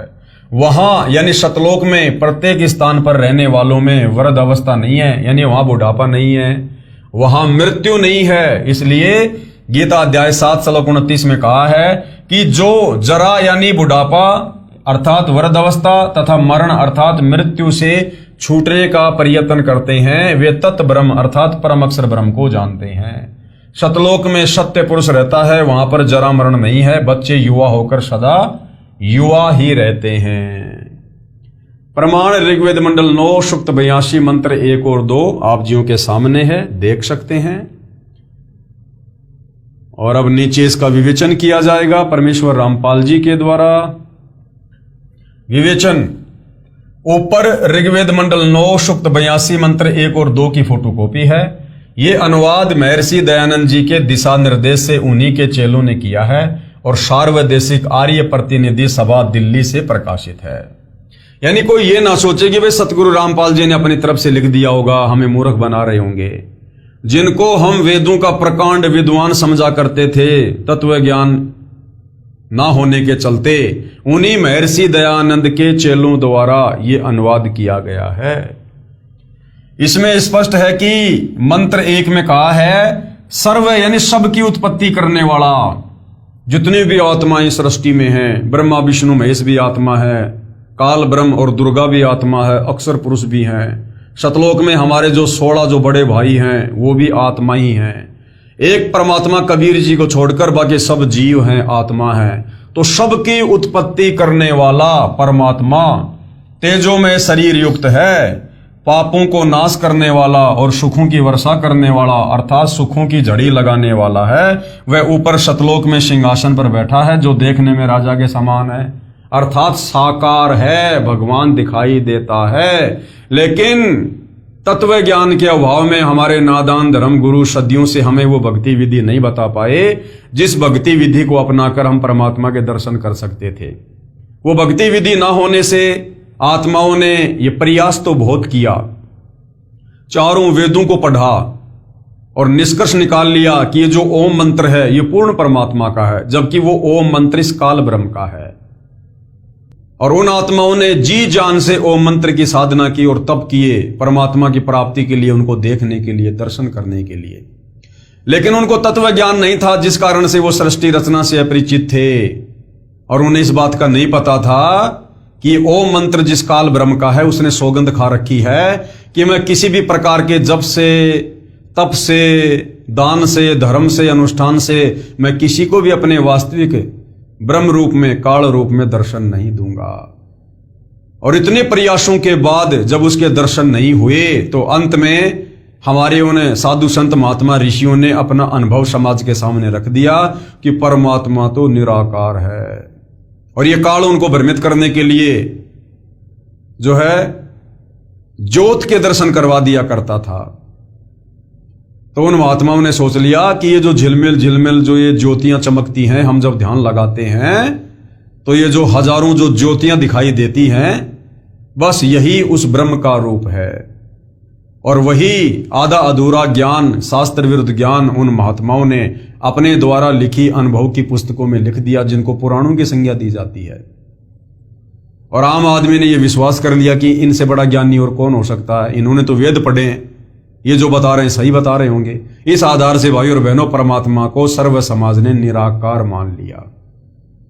परंतु वेद कह रहे हैं कि परमात्मा साकार है, सह शरीर है, वो धरती पर चलकर आता है, एक मनुष्य के बच्चे के रूप में लीला करता है, हमें ज्ञान देता है। और आज यदि धरती पर वो कबीर भगवान देखना है तो सतगुरु रामपाल जी के रूप में धरती पर सह शरीर प्रकट है। 650 साल पहले भी परमात्मा कबीर जी इसी प्रकार से आए थे। द्वापर में भी ऐसे आए थे, त्रेता और सतयुग में भी ऐसे आए थे। और भगवान के कोई सींग थोड़ी होते हैं कि भगवान सींग लगा के आएगा या कोई पूंछ लगा के आएगा तब हम पहचानेंगे कि हाँ ये भगवान है। इंसानों को समझाने के लिए इंसान ही बनकर आता है भगवान। बाकी वो तो समर्थ है, सर्व सिद्धियों का स्वामी है, जिसने 184 योनियां बनाई हैं। वो तो प्रत्येक जीव का रूप धारण कर सकता है। 184 तो छोड़ो, वो परमात्मा तो इतना सक्षम है, वो तो अरबों खरबों नील शंख पदम ना जाने कितने जीव तरह तरह के भिन्न भिन्न उत्पन्न कर दे, जो एक दूसरे से मेल भी ना खाएं। आज इस पृथ्वी पर लगभग 8.5 अरब के आसपास मानव शरीरधारी स्त्री या पुरुषों की संख्या है। क्या किसी का भी आपस में चेहरा मेल खाता है? किसी का भी चेहरा आपको हूबहू नहीं मिलेगा, जबकि सब मां के गर्भ से जन्म लेकर आते हैं। सबको पैदा करने वाली फैक्ट्री एक ही है, सबका साचा एक ही है, मां का गर्भ, लेकिन चेहरे सबके अलग अलग। और गुरुदेव ने बताया कि प्रत्येक व्यक्ति का चेहरा उसके जीवन में 4 बार बदलता है। एक जब वो पैदा होता है तब, एक जब वो 10-12 साल का होता है, एक जब वो युवा होता है, और फिर बुढ़ापा। 4 बार हर व्यक्ति अपने जीवन में अपने चेहरे बदलता है, और किसी व्यक्ति का चेहरा किसी से नहीं मिलता, जबकि सबका जन्म मां के गर्भ से होता है। फैक्ट्री एक ही है, साचा एक ही है, लेकिन चेहरे सबके अलग अलग, सबके फिंगरप्रिंट अलग अलग, सबकी आंखों का रेटिना अलग अलग है। यह है उस परमेश्वर की कारीगरी। तो भाइयों और बहनों, वो कबीर परमात्मा आज धरती पर सतगुरु रामपाल जी के रूप में प्रकट हैं। यही प्रमाण सूक्ष्म वेद में है। अरश कुरुश पर सफेद गुमट है, जहां परमेश्वर जी का डेरा, और श्वेत छत्र सिर मुकुट विराजे, देखत ना उस चेहरे नु। यही प्रमाण बाइबल ग्रंथ तथा कुरान शरीफ में भी है कि परमात्मा ने 6 दिन में सृष्टि रची और 7वें दिन ऊपर आकाश में तखत सिंहासन पर जा विराजा। इस काल के 21 ब्रह्मांड वाली सृष्टि परमात्मा ने 6 दिन में रची। हालांकि वो परमात्मा चाहते तो 6 सेकंड का भी काम नहीं उनके लिए, 6 सेकंड का भी, लेकिन ये परमेश्वर की अपनी मौज है, वो किस प्रकार की लीला करते हैं। अन्यथा वो परमात्मा एक चुटकी बजाने जितनी देर में सृष्टि को खत्म कर दे, और चुटकी बजाते परमात्मा फिर से नया निर्माण कर दे। एज इट इज गांव, नगर, बिल्डिंगें, नहरें, रोडें, इंसान, पेड़, झरने, सब कुछ एज इट इज, और किसी को पता भी ना चले कि एक पल में सृष्टि नष्ट हो चुकी थी और अगले पल परमात्मा ने वैसी नई बना दी। तो ये वो समर्थ परमात्मा है। तो इस काल के 21 ब्रह्मांड वाली सृष्टि परमात्मा ने 6 दिन में रची, और 7वें दिन सतलोक में बने अपने सिंहासन पर जा विराजा। कहां प्रमाण है बाइबल में? बाइबल के उत्पत्ति ग्रंथ 2 और उसके श्लोक 26 से 30 तथा कुरान शरीफ की सूरत फुरकानी 25 आयत नंबर 52 से 59 में है। वह परमात्मा यानी वो परम अक्षर ब्रह्म कबीर भगवान अपने अमर धाम से चलकर यानी सतलोक से चलकर पृथ्वी पर शब्द वाणी से ज्ञान सुनाता है।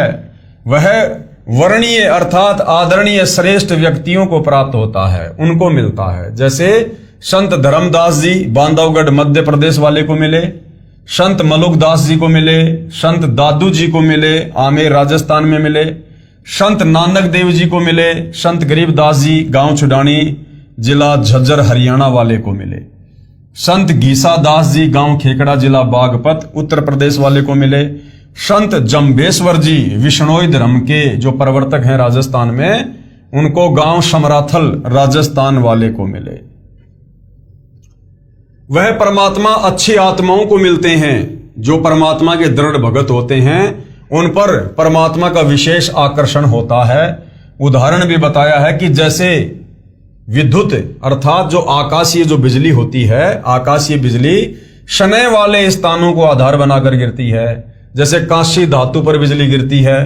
पहले काशी धातु के कटोरे, गिलास, थाली, बेले आदि आदि होते थे और बरसात के समय तुरंत उठाकर घर के अंदर रखा करते थे। वरद कहते थे कि काशी के बर्तन पर बिजली अमूमन गिरती है। इसी प्रकार परमात्मा अपने प्रिय भक्तों पर आकर्षित होकर मिलते हैं।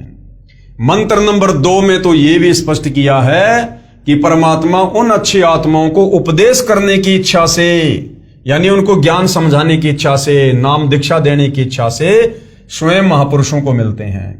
उपदेश का भावार्थ है कि परमात्मा तत्व ज्ञान बताकर उनको दीक्षा भी देते हैं।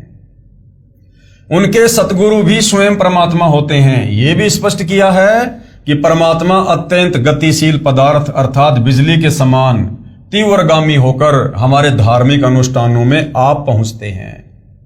आप जी ने पीछे पढ़ा कि संत धर्मदास को परमात्मा ने यही कहा था कि मैं वहां पर अवश्य जाता हूं जहां धार्मिक अनुष्ठान होते हैं, क्योंकि मेरी अनुपस्थिति में काल कुछ भी उपद्रव कर देता है जिससे साधकों की आस्था परमात्मा से छूट जाती है।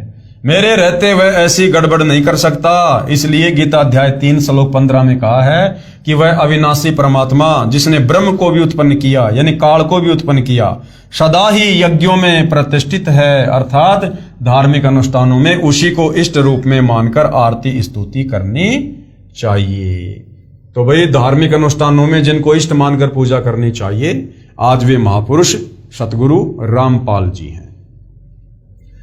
इस ऋग्वेद मंडल 9 सूक्त 82 मंत्र 2 में यह भी स्पष्ट किया है कि आप कबीर देवस्य यानी कबीर देव हैं जो सर्व को उपदेश देने की इच्छा से आते हो।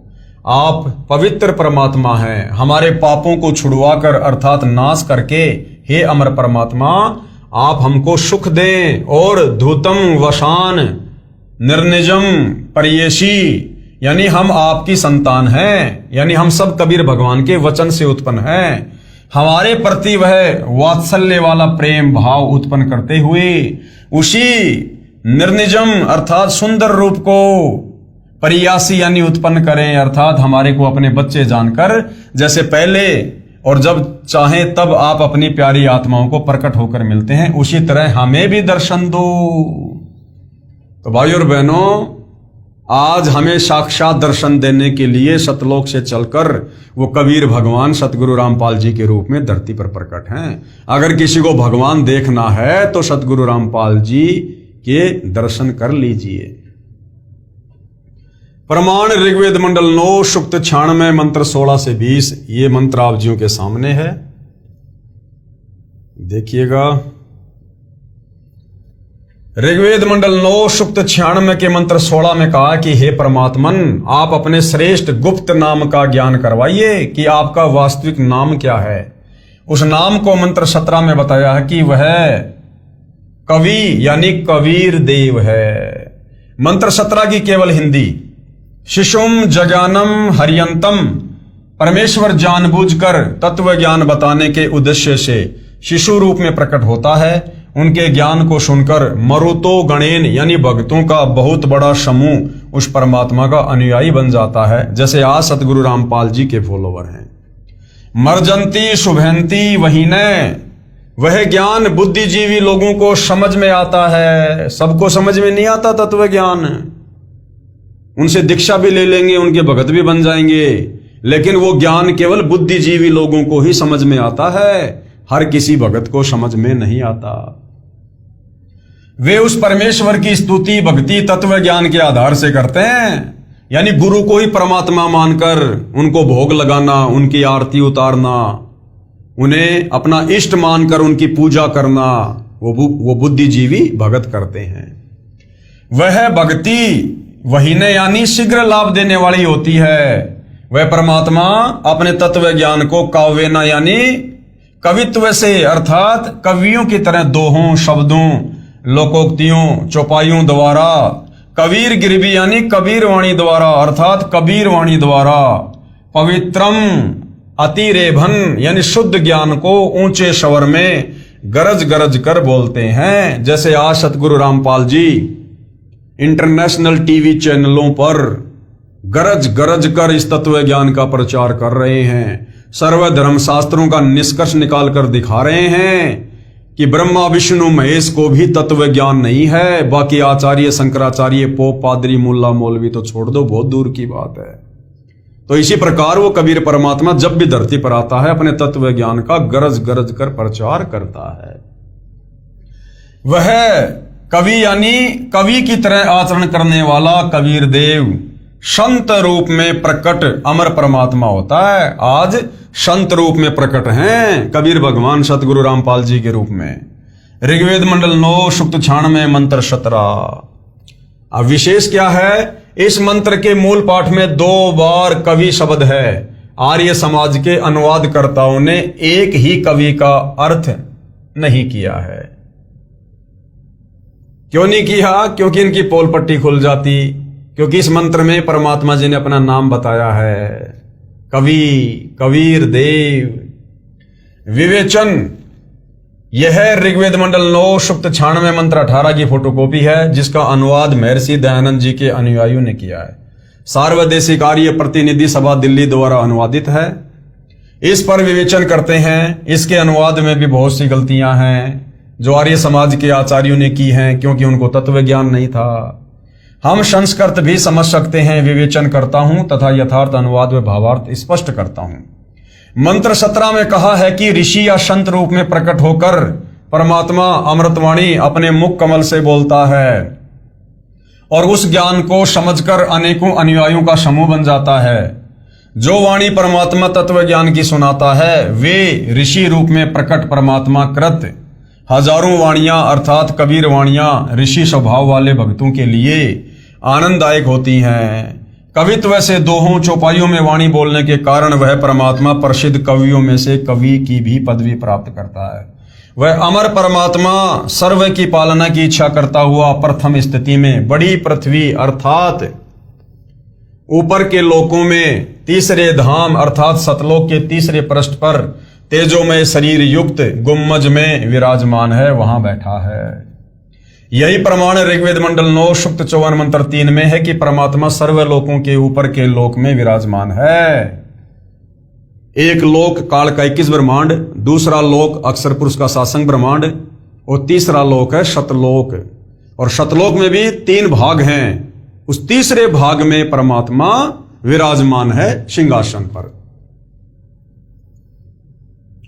विवेचन, ऋग्वेद मंडल 9 सुक्त 96 मंत्र 19 का भी आर्य समाज के विद्वानों ने ही अनुवाद किया है।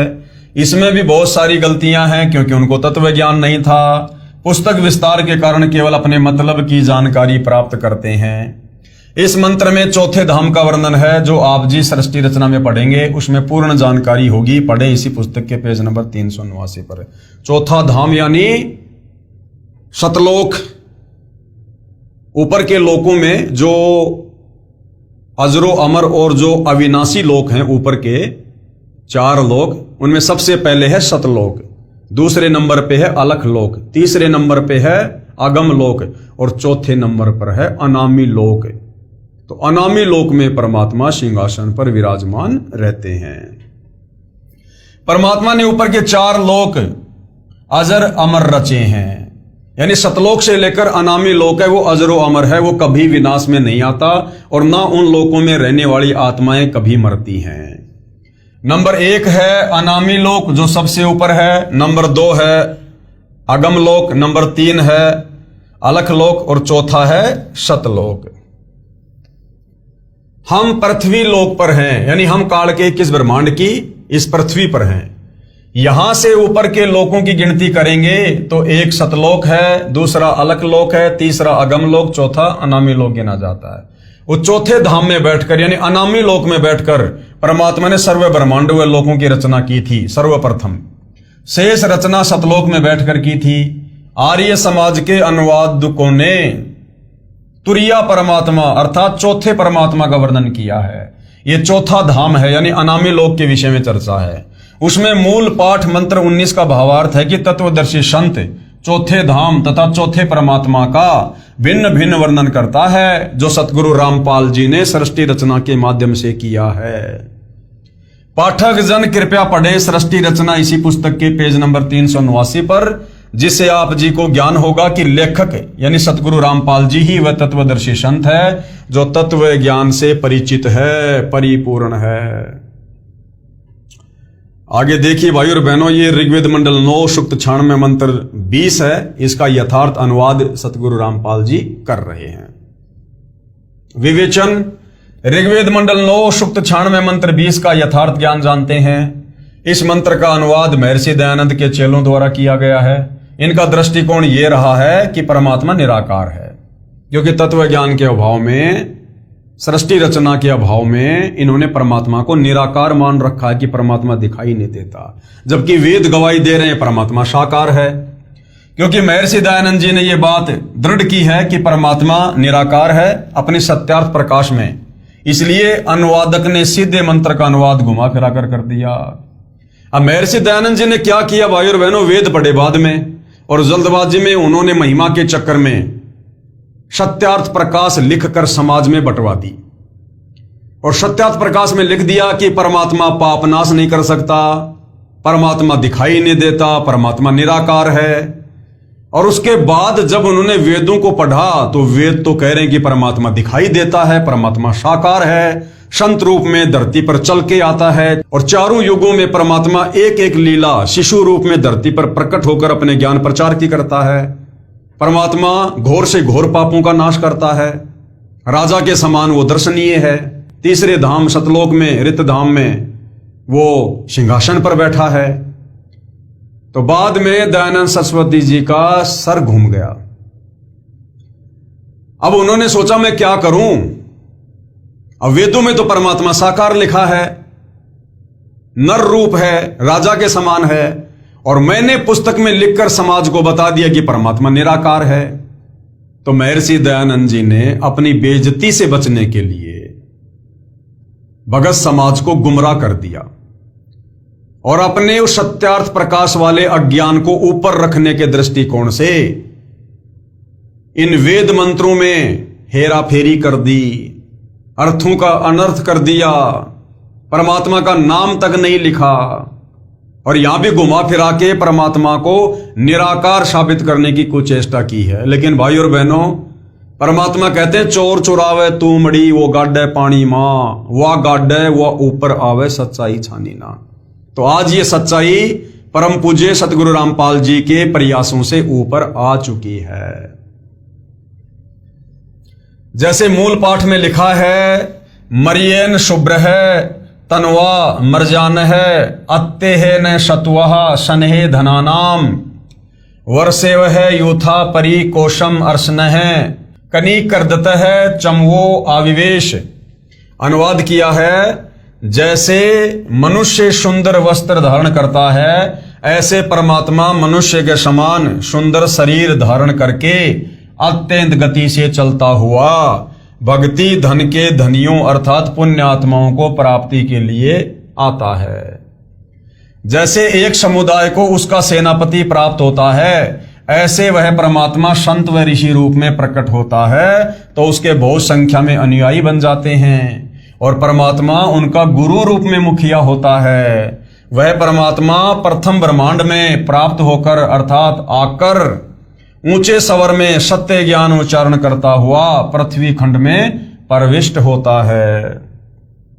भावार्थ, जैसे पूर्व में वेद मंत्र में कहा है कि परमात्मा ऊपर के लोक में रहता है, वहां से गति करके अपने रूप को अर्थात शरीर के तेज को सरल करके पृथ्वी पर आता है। इस ऋग्वेद मंडल 9 सूक्त 86 मंत्र 20 में उसी की पुष्टि की है। कहा है कि जैसे मनुष्य वस्त्र धारण करता है, ऐसे अन्य शरीर धारण करके परमात्मा मानव रूप में पृथ्वी पर आता है। और धनानाम का अर्थ है दृढ़ भक्तों, अच्छी पुण्यात्माओं को प्राप्त होता है, उनको वाणी उच्चारण करके तत्व ज्ञान सुनाता है।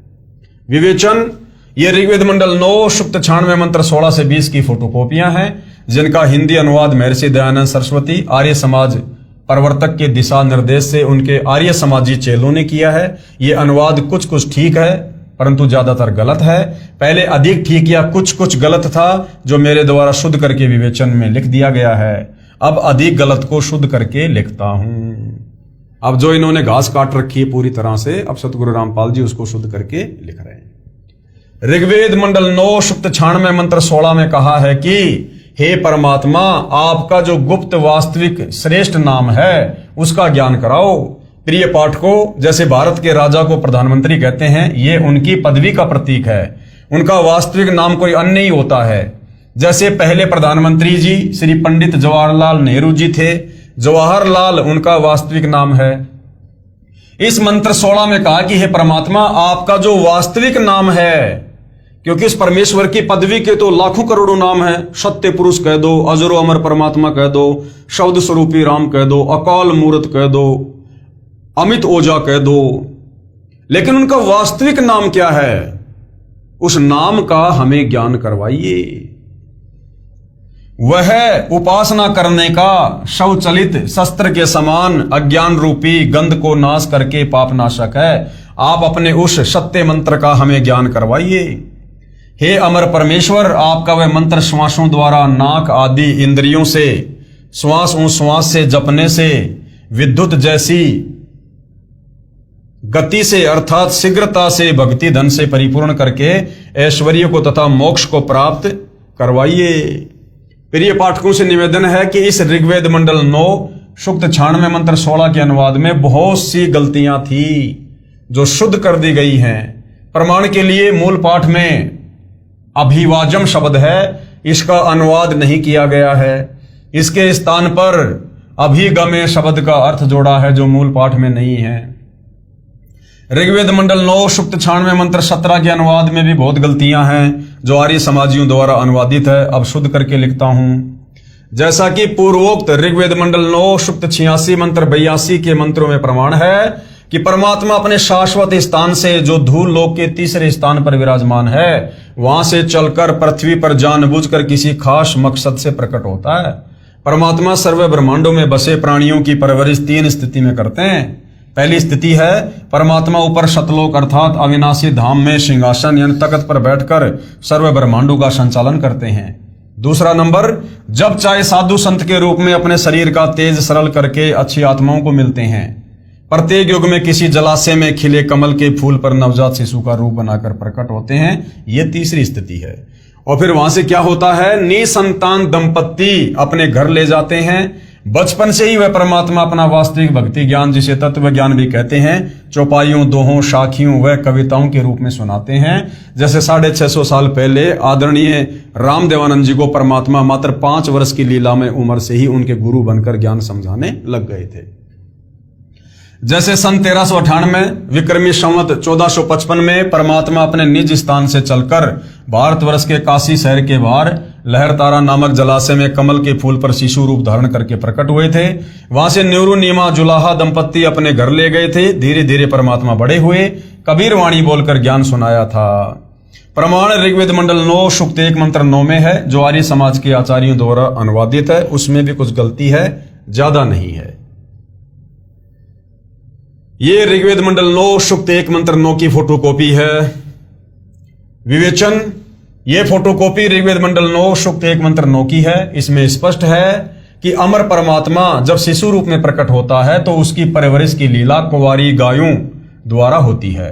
यही प्रमाण कबीर सागर के अध्याय ज्ञान प्रकाश में है कि जिस परमेश्वर कबीर जी को नीरू नीमा अपने घर ले गए तब शिशु रूपधारी परमात्मा ने न अन्न खाया न दूध पिया।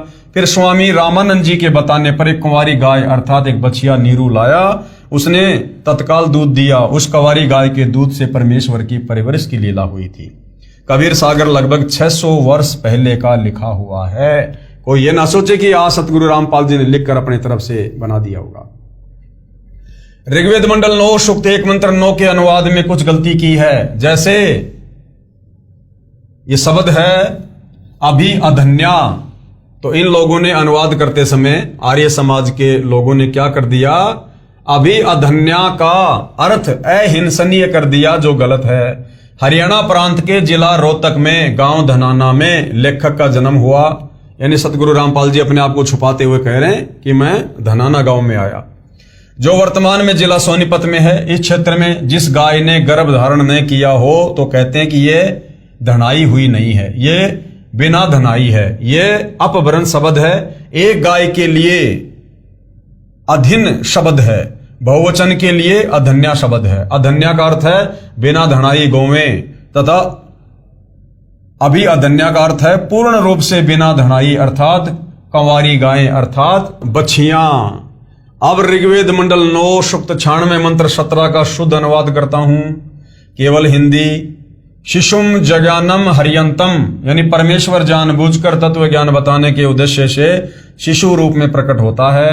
उनके ज्ञान को सुनकर मरुतो गणेन यानी भक्तों का बहुत बड़ा समूह उस परमात्मा का अनुयायी बन जाता है। मर्जंती शुभंती वहीने, यानी वह ज्ञान बुद्धिजीवी लोगों को समझ में आता है। वे उस परमेश्वर की स्तुति भक्ति साधना तत्व ज्ञान के आधार से करते हैं। वह भक्ति यानी वहीने शीघ्र लाभ देने वाली होती है। वे परमात्मा अपने तत्व ज्ञान को काव्यना यानी कवित्व से अर्थात कवियों की तरह दोहों, शब्दों, लोकोक्तियों, चौपाइयों द्वारा, कबीर यानी कबीर वाणी द्वारा अर्थात कबीर वाणी द्वारा, पवित्रम अतिरेभन यानी शुद्ध ज्ञान को ऊंचे स्वर में गरज गरज कर बोलते हैं। वह कवि अर्थात कवि की तरह आचरण करने वाला कबीर देव संत रूप में प्रकट सोम यानी अमर परमात्मा होता है। ऋग्वेद मंडल 9 सूक्त 96 मंत्र 17। विशेष इस मंत्र के मूल पाठ में 2 बार कवि शब्द है। आर्य समाज के अनुवादकर्ताओं ने एक कवि का अर्थ ही नहीं किया। विवेचन ऋग्वेद मंडल 9 सूक्त 96 मंत्र 18 पर विवेचन करते हैं। इसके अनुवाद में भी बहुत सारी गलतियां हैं। हम संस्कृत भी समझ सकते हैं। विवेचन करता हूं तथा यथार्थ अनुवाद व भावार्थ स्पष्ट करता हूं। मंत्र 17 में कहा है कि ऋषि या संत रूप में प्रकट होकर परमात्मा अमृतवाणी अपने मुख कमल से बोलता है और उस ज्ञान को समझकर अनेकों अनुयायियों का समूह बन जाता है। जो वाणी परमात्मा तत्व ज्ञान की सुनाता है वे ऋषि कृत्यम अर्थात ऋषि रूप में प्रकट परमात्मा कृत सहस्रणित है यानी हजारों वाणियां अर्थात कबीर वाणियां ऋषि मना यानी ऋषि स्वभाव वाले भक्तों के लिए सर्वरसा यानी आनंददायक होती हैं। कवि नाम पदवी यानी कवित्व से दोहों चौपाइयों में वाणी बोलने के कारण वह परमात्मा कवियों में से एक प्रसिद्ध कवि की पदवी भी प्राप्त करता है। वह सोम यानी अमर परमात्मा शिशासन अर्थात सर्व की पालन की इच्छा करता हुआ प्रथम स्थिति में महिष यानी बड़ी पृथ्वी अर्थात ऊपर के लोकों में यानी तृतीयम धाम तीसरे धाम अर्थात सतलोक के तीसरे पृष्ठ पर अनुराजित यानी तेजोमय शरीर युक्त स्तूप यानी गुम्मज में विराजम यानी विराजमान है, वहां बैठा है। यही प्रमाण ऋग्वेद मंडल 9 सूक्त 54 मंत्र 3 में भी है कि परमात्मा सर्व लोकों के ऊपर के लोक में विराजमान है। तिष्ठति यानी बैठा है। ऋग्वेद मंडल 9 सूक्त 96 मंत्र 19 का भी आर्य समाज के विद्वानों ने अनुवाद किया है। इसमें भी बहुत सारी गलतियां हैं। पुस्तक विस्तार के कारण केवल अपने मतलब की जानकारी प्राप्त करते हैं। इस मंत्र में चौथे धाम का वर्णन है यानी अनामी लोक का। आप जिस सृष्टि रचना में पढ़ेंगे उसमें पूर्ण जानकारी होगी। पढ़ें इसी पुस्तक के पेज नंबर 389 पर जो हम आगे पढ़ेंगे। परमात्मा ने ऊपर के 4 लोक अजर अमर रचे हैं। अनामी लोक जो सबसे ऊपर है, अगम लोक तीसरे नंबर का, अलख लोक चौथे नंबर का, शतलोक। हम पृथ्वी लोक पर हैं। यहां से ऊपर के लोकों की गिनती करेंगे तो शतलोक, अलख लोक, अगम लोक तथा चौथा अनामी लोक। उस चौथे धाम में बैठकर अनामी लोक में बैठकर सबसे पहले परमात्मा ने पहले तो नीचे के 3 लोक रचे, फिर शतलोक में रचना की। परमात्मा ने सर्व ब्रह्मांडों व लोकों की रचना की। शेष रचना शतलोक में बैठकर की थी। आर्य समाज के अनुवादकों ने तुरिया परमात्मा अर्थात चौथे परमात्मा का वर्णन किया है। यह चौथा धाम है। इसमें मूल पाठ मंत्र 19 का भावार्थ है कि तत्वदर्शी संत चौथे धाम तथा चौथे परमात्मा का भिन्न भिन्न वर्णन करता है। पाठक जन कृपया पढ़ें सृष्टि रचना इसी पुस्तक के पेज नंबर 389 पर, जिससे आप जी को ज्ञान होगा कि लेखक यानी सतगुरु रामपाल जी ही वह तत्वदर्शी संत है जो तत्व ज्ञान से परिचित है। इनके अलावा संसार में और किसी को तत्व ज्ञान नहीं है। विवेचन ऋग्वेद मंडल 9 सूक्त 96 मंत्र 20 का यथार्थ अनुवाद जानते हैं। इस मंत्र का अनुवाद महर्षि दयानंद के चेलों द्वारा किया गया है। इनका दृष्टिकोण यह रहा है कि परमात्मा निराकार है, क्योंकि महर्षि दयानंद जी ने यह बात दृढ़ की है कि परमात्मा निराकार है। इसलिए अनुवादकों ने सीधे मंत्र का अनुवाद घुमा फिरा कर किया है, जैसे मंत्र 20 के मूल पाठ में लिखा है। यह अनुवाद आप जियों के सामने है।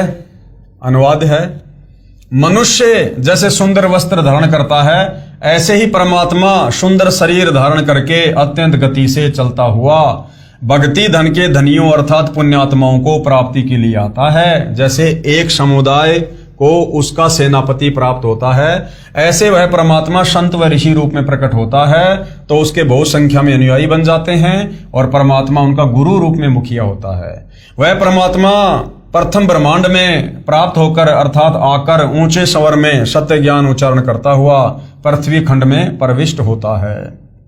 जैसे पूर्व में वेद मंत्रों में कहा है कि परमात्मा ऊपर के लोक में रहता है, वहां से गति करके पृथ्वी पर आता है।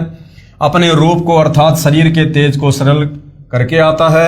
इस ऋग्वेद मंडल 9 सूक्त 96 मंत्र 20 में उसी की पुष्टि की है। कहा है कि परमात्मा ऐसे अन्य शरीर धारण करके पृथ्वी पर आता है जैसे मनुष्य वस्त्र धारण करता है, और दृढ़ भक्तों यानी अच्छी पुण्यात्माओं को प्राप्त होता है, उनको वाणी उच्चारण करके तत्व ज्ञान सुनाता है। प्रमाण है ऋग्वेद मंडल 9 सूक्त 95 मंत्र 2 आप जियों के सामने है। ऋग्वेद मंडल 9 सूक्त 95 मंत्र 2 का अनुवाद महर्षि दयानंद के चेलों ने किया है, जो बहुत ठीक किया है। अब भाइयों और बहनों, बार बार ये जो वेद मंत्र दिखाए जा रहे हैं, ये उन लोगों के लिए विशेष तौर पर दिखाए जा रहे हैं जो ये संस्कृत भाषा का थोड़ा बहुत ज्ञान रखते हैं, अध्यात्म में थोड़ी रुचि रखते हैं, जो वेदों को पढ़ते हैं, गीता को पढ़ते हैं, जिनकी बुद्धि काल ने जकट रखी होती है कि बस हम पंडित हैं, विद्वान हैं, महर्षि कहे जाने वाले लोगों से बहुत ज्यादा ही वो प्रभावित होते हैं। तो उन लोगों की थोड़ी आंखें खोलने के लिए सतगुरु रामपाल जी इन वेद मंत्रों को यहां बार बार दिखा रहे हैं, लिख रहे हैं। ऋग्वेद मंडल 9 सूक्त 95 मंत्र 2 का अनुवाद महर्षि दयानंद के चेलों ने किया है, जो बहुत ठीक किया है। इसका भावार्थ है कि पूर्वोक्त परमात्मा अर्थात जिस परमात्मा के विषय में पहले वाले मंत्रों में ऊपर कहा गया है, वह अपना शरीर धारण करके यानी आकार में आकर शरीर धारण करके शत भक्ति का मार्ग अर्थात यथार्थ आध्यात्मिक ज्ञान अपनी अमृतमयी वाक अर्थात वाणी द्वारा मुक्ति मार्ग की प्रेरणा करता है। यानी सतलोक से चलकर अपने रूप को सरल करके परमात्मा यहां पर तत्व ज्ञान देता है। वह मंत्र ऐसा है जैसे नाविक नौका में बैठाकर पार कर देता है, ऐसे ही परमात्मा शत भक्ति मार्ग रूपी नौका के द्वारा साधक यानी भगत को संसार रूपी दरिया से पार करता है। वह देवानाम देवम अर्थात सब देवों का देव अर्थात सब प्रभुओं का प्रभु परमेश्वर वाणी रूपी ज्ञान यज्ञ के लिए गुप्त नामों का आविष्कार करता है। अर्थात जैसे गीता अध्याय 17 श्लोक 23 में ओम तत् सत में तत् तथा सत ये गुप्त मंत्र हैं, जो उसी परमेश्वर ने मुझे यानी संत रामपाल जी कह रहे हैं कि मुझे बताए हैं, उनसे ही पूर्ण मोक्ष संभव है। तो भाई और बहनों, आज वर्तमान में उन गुप्त मंत्रों को खोलकर किसने बताया? गीता अध्याय 17 श्लोक 23 में जो ओम तत् सत है, ओम तो सीधा सीधा काल का है, तत् और सत ये गुप्त हैं। तो वेदों में लिखा कि वो परमात्मा संत रूप में धरती पर प्रकट होकर उन गुप्त नामों का आविष्कार करता है। तो ये ओम तत्सत का भेद आज वर्तमान में किसने दिया? सतगुरु रामपाल जी ने। किसने आविष्कार किया? सतगुरु रामपाल जी ने। तो कौन हुए पूर्ण परमात्मा? सतगुरु रामपाल जी। सूक्ष्म वेद में परमेश्वर ने कहा है, सोहम शब्द हम जग में लाए, सार शब्द हम गुप्त छुपाए। तो आज उस सार शब्द का खुलासा किसने किया? सतगुरु रामपाल जी ने। भावार्थ, परमेश्वर ने स्वयं सोहम शब्द भक्ति के लिए बताया है। यह 100 मंत्र किसी भी प्राचीन ग्रंथ यानी वेद, गीता, कुरान, पुराण तथा बाइबल में नहीं है। यानी 650 साल पहले जब कबीर परमात्मा आए, उससे पहले के किसी भी ग्रंथ में यह सोहम मंत्र आपको देखने को नहीं मिलेगा। 650 साल पहले आकर परमात्मा जी ने सोहम शब्द दिया था दीक्षा में। उससे पहले के किसी भी ग्रंथ में, महापुरुषों की वाणियों में आपको सोम शब्द नहीं मिलेगा। परमेश्वर ने स्वयं सोम शब्द भक्ति के लिए बताया है। यह सोम मंत्र किसी भी प्राचीन ग्रंथ वेद, गीता, कुरान, पुराण तथा बाइबल में नहीं है। फिर सूक्ष्म वेद में कहा है कि सोहम ऊपर और है सत सुकृत एक नाम, और सब हंसों का जहां वास है बस्ती है बिन ठाम। भावार्थ, सोहम नाम तो परमात्मा ने प्रकट कर दिया, आविष्कार कर दिया, परंतु सार शब्द को गुप्त रखा था। 650 साल पहले सार शब्द को गुप्त रखा था। तो वो सार शब्द फिर कौन बताएगा? जब सोहम शब्द परमात्मा बता सकता है तो सार शब्द कौन बताएगा? तो आज वो सार शब्द कौन बता रहा है? सतगुरु रामपाल जी। तो कौन हुए सतगुरु रामपाल जी? स्वयं परम अक्षर ब्रह्म कबीर भगवान। अब मुझे यानी लेखक को सतगुरु रामपाल जी को बताया है, जो साधकों को दीक्षा के समय बताया जाता है। इसका गीता अध्याय 17 श्लोक 23 में कहे ओम तत् सत से संबंध है। प्रमाण ऋग्वेद मंडल 9 सूक्त 94 मंत्र 1, ये मंत्र आप जियों के सामने है। विवेचन, ऋग्वेद मंडल 9 सूक्त 94 मंत्र 1 का अनुवाद भी आर्य समाज के विद्वानों द्वारा किया गया है। पुस्तक विस्तार को ध्यान में रखते हुए उन्हीं के अनुवाद से अपना मत सिद्ध करते हैं। जैसे पूर्व में लिखे वेद मंत्रों में बताया गया है कि परमात्मा अपने मुख कमल से वाणी उच्चारण करके तत्व ज्ञान बोलता है। लोकोक्तियों के माध्यम से आज सतगुरु रामपाल जी अपने मुख कमल से ही तो बोल रहे हैं। वेदों में यही तो लिखा है। कवित्व से दोहों, शब्दों, साखियों, चौपाइयों के द्वारा वाणी बोलने से प्रसिद्ध कवियों में से भी एक कवि की उपाधि प्राप्त करता है। उसका नाम कबीर देव अर्थात कबीर साहिब है। इस ऋग्वेद मंडल 9 सूक्त 94 मंत्र 1 में भी यह स्पष्ट है कि जो सर्वशक्तिमान परमेश्वर है वह कवियन वर्जम नय अर्थात कवियों की तरह आचरण करता हुआ पृथ्वी पर विचरण करता है। ऋग्वेद मंडल 9 सूक्त 20 मंत्र 1 यह आप जियों के सामने है। विवेचन परमेश्वर जी ने किया है।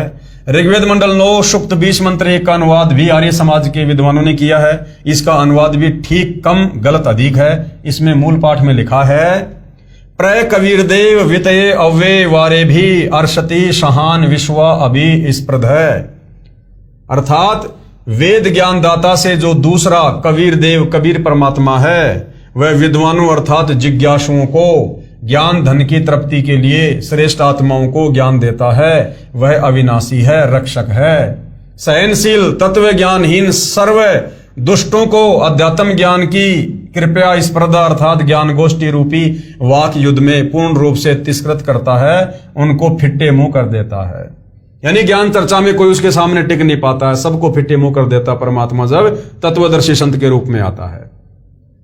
विशेष इस मंत्र के अनुवाद में आप फोटोकॉपी में देखेंगे तो पता चलेगा कि कई शब्दों के अर्थ आर्य विद्वानों ने छोड़ रखे हैं। जैसे ये प्रय शब्द है, वारिवी शब्द है, जिस कारण से वेदों का यथार्थ भाव सामने नहीं आ सका। मेरे अनुवाद से स्पष्ट है कि वह परमात्मा अच्छी आत्माओं यानी दृढ़ भक्तों को ज्ञान देता है। उसका नाम भी लिखा है कबीर देव, हम कबीर परमेश्वर जी कह देते हैं। प्रमाण ऋग्वेद मंडल 9 सूक्त 54 मंत्र 3 है, आप जियों के सामने है।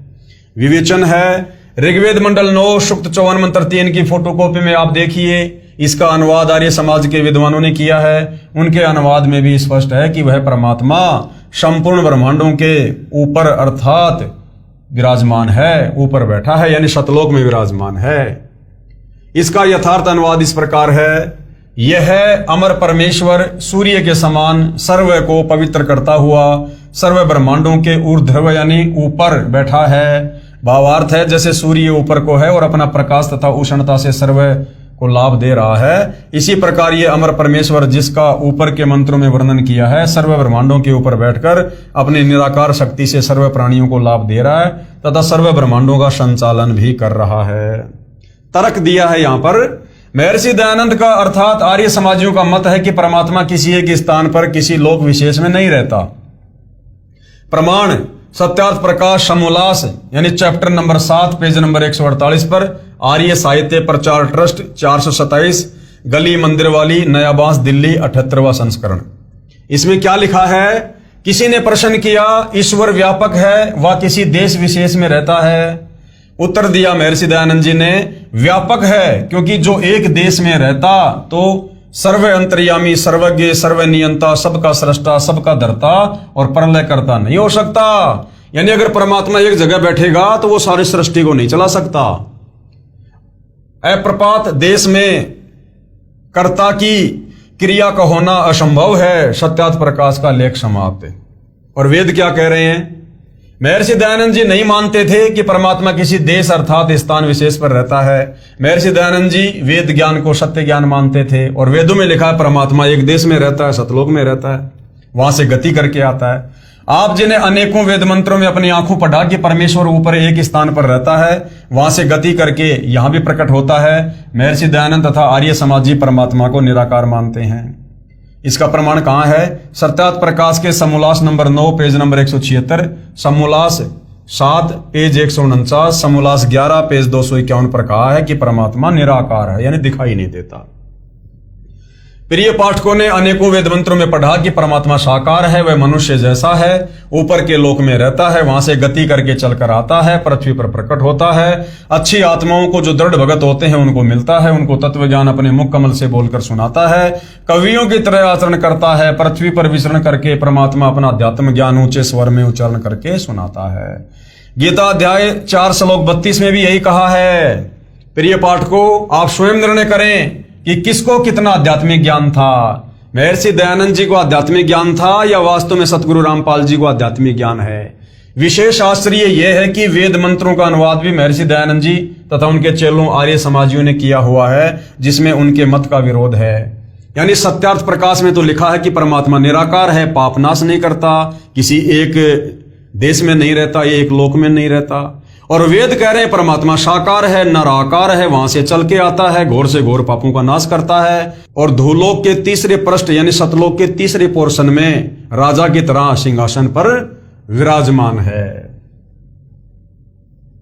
निवेदन कर रहे हैं सतगुरु रामपाल जी, वेद मंत्रों की फोटोकॉपियां लगाने का उद्देश्य यह है कि यदि मैं यानी लेखक सतगुरु रामपाल जी अनुवाद करके पुस्तक में लगाता तो अन्य व्यक्ति ये कह देते कि संत रामपाल जी को संस्कृत भाषा का ज्ञान नहीं है, इसलिए इनके अनुवाद पर विश्वास नहीं किया जा सकता। अब यह शंका उत्पन्न ही नहीं हो सकती, अब तो यह दृढ़ता आएगी कि संत रामपाल जी ने तो वेद मंत्रों का अनुवाद किया है, वह यथार्थ है। यथार्थ कबीर प्राकाट्य प्रकरण यानी वो सच्चाई जो कबीर परमात्मा 650 साल पहले बनारस के काशी में लहतारा तालाब पर कमल के विकसित फूल पर शिशु रूप में प्रकट हुए थे। कबीर साहिब चारों युगों में आते हैं। अब सत्यनारायण कथा, अमर कथा, कबीर परमेश्वर जी की महिमा का वर्णन है आगे कि कबीर परमात्मा चारों युगों में प्रकट होते हैं, पृथ्वी पर सतलोक से चलकर आते हैं, सहशरीर शिशु रूप में प्रकट होते हैं, तत्व ज्ञान का कबीर वाणियों द्वारा गरज गरज कर उच्चारण करके प्रचार करते हैं। तो भाइयों और बहनों, सतगुरु रामपाल जी ने जनता की अदालत में, जनता के सामने सर्व धर्मशास्त्रों को जिनको वो प्रमाणित मानते हैं दिखा दिखा कर क्लियर कर दिया कि परमात्मा का नाम कबीर है, वो सहशरीर है, सतलोक में रहता है, अच्छी आत्माओं को धरती पर आकर मिलता है, उनको तत्व ज्ञान देता है, घोर से घोर पापों का नाश करता है। और उसी परमात्मा की महिमा चारों वेद गा रहे हैं, गीता जी गा रही हैं, और उसी परमात्मा की सत भक्ति यानी शास्त्र अनुकूल साधना करने से ही हमें मोक्ष मिलेगा। और वो शास्त्र अनुकूल साधना वो परमात्मा खुद गीता अध्याय 4 श्लोक 34 के अनुसार तत्वदर्शी संत के रूप में धरती पर प्रकट होकर स्वयं ही देता है। तो क्लियर हो गया कि वो कबीर भगवान आज धरती पर सतगुरु रामपाल जी हैं। तो भाइयों और बहनों, कबीर परमात्मा चारों युगों में आते हैं और इस कलयुग में लगभग 650 साल पहले वो कबीर नाम से प्रकट हुए। और किस प्रकार से उन्होंने क्या क्या लीला की, किस प्रकार से उनकी बाल्यकाल में लीलामय तरीके से परवरिश हुई, इन तमाम जानकारियों को हम अगले एपिसोड में समझेंगे। तब तक पूज्य गुरुदेव भगवान हम सबको आज्ञा दें, आशीर्वाद दें, सद्बुद्धि दें, हमारा मार्गदर्शन करें। बंदी छोड़ सतगुरु रामपाल जी परमेश्वर जी की जय हो।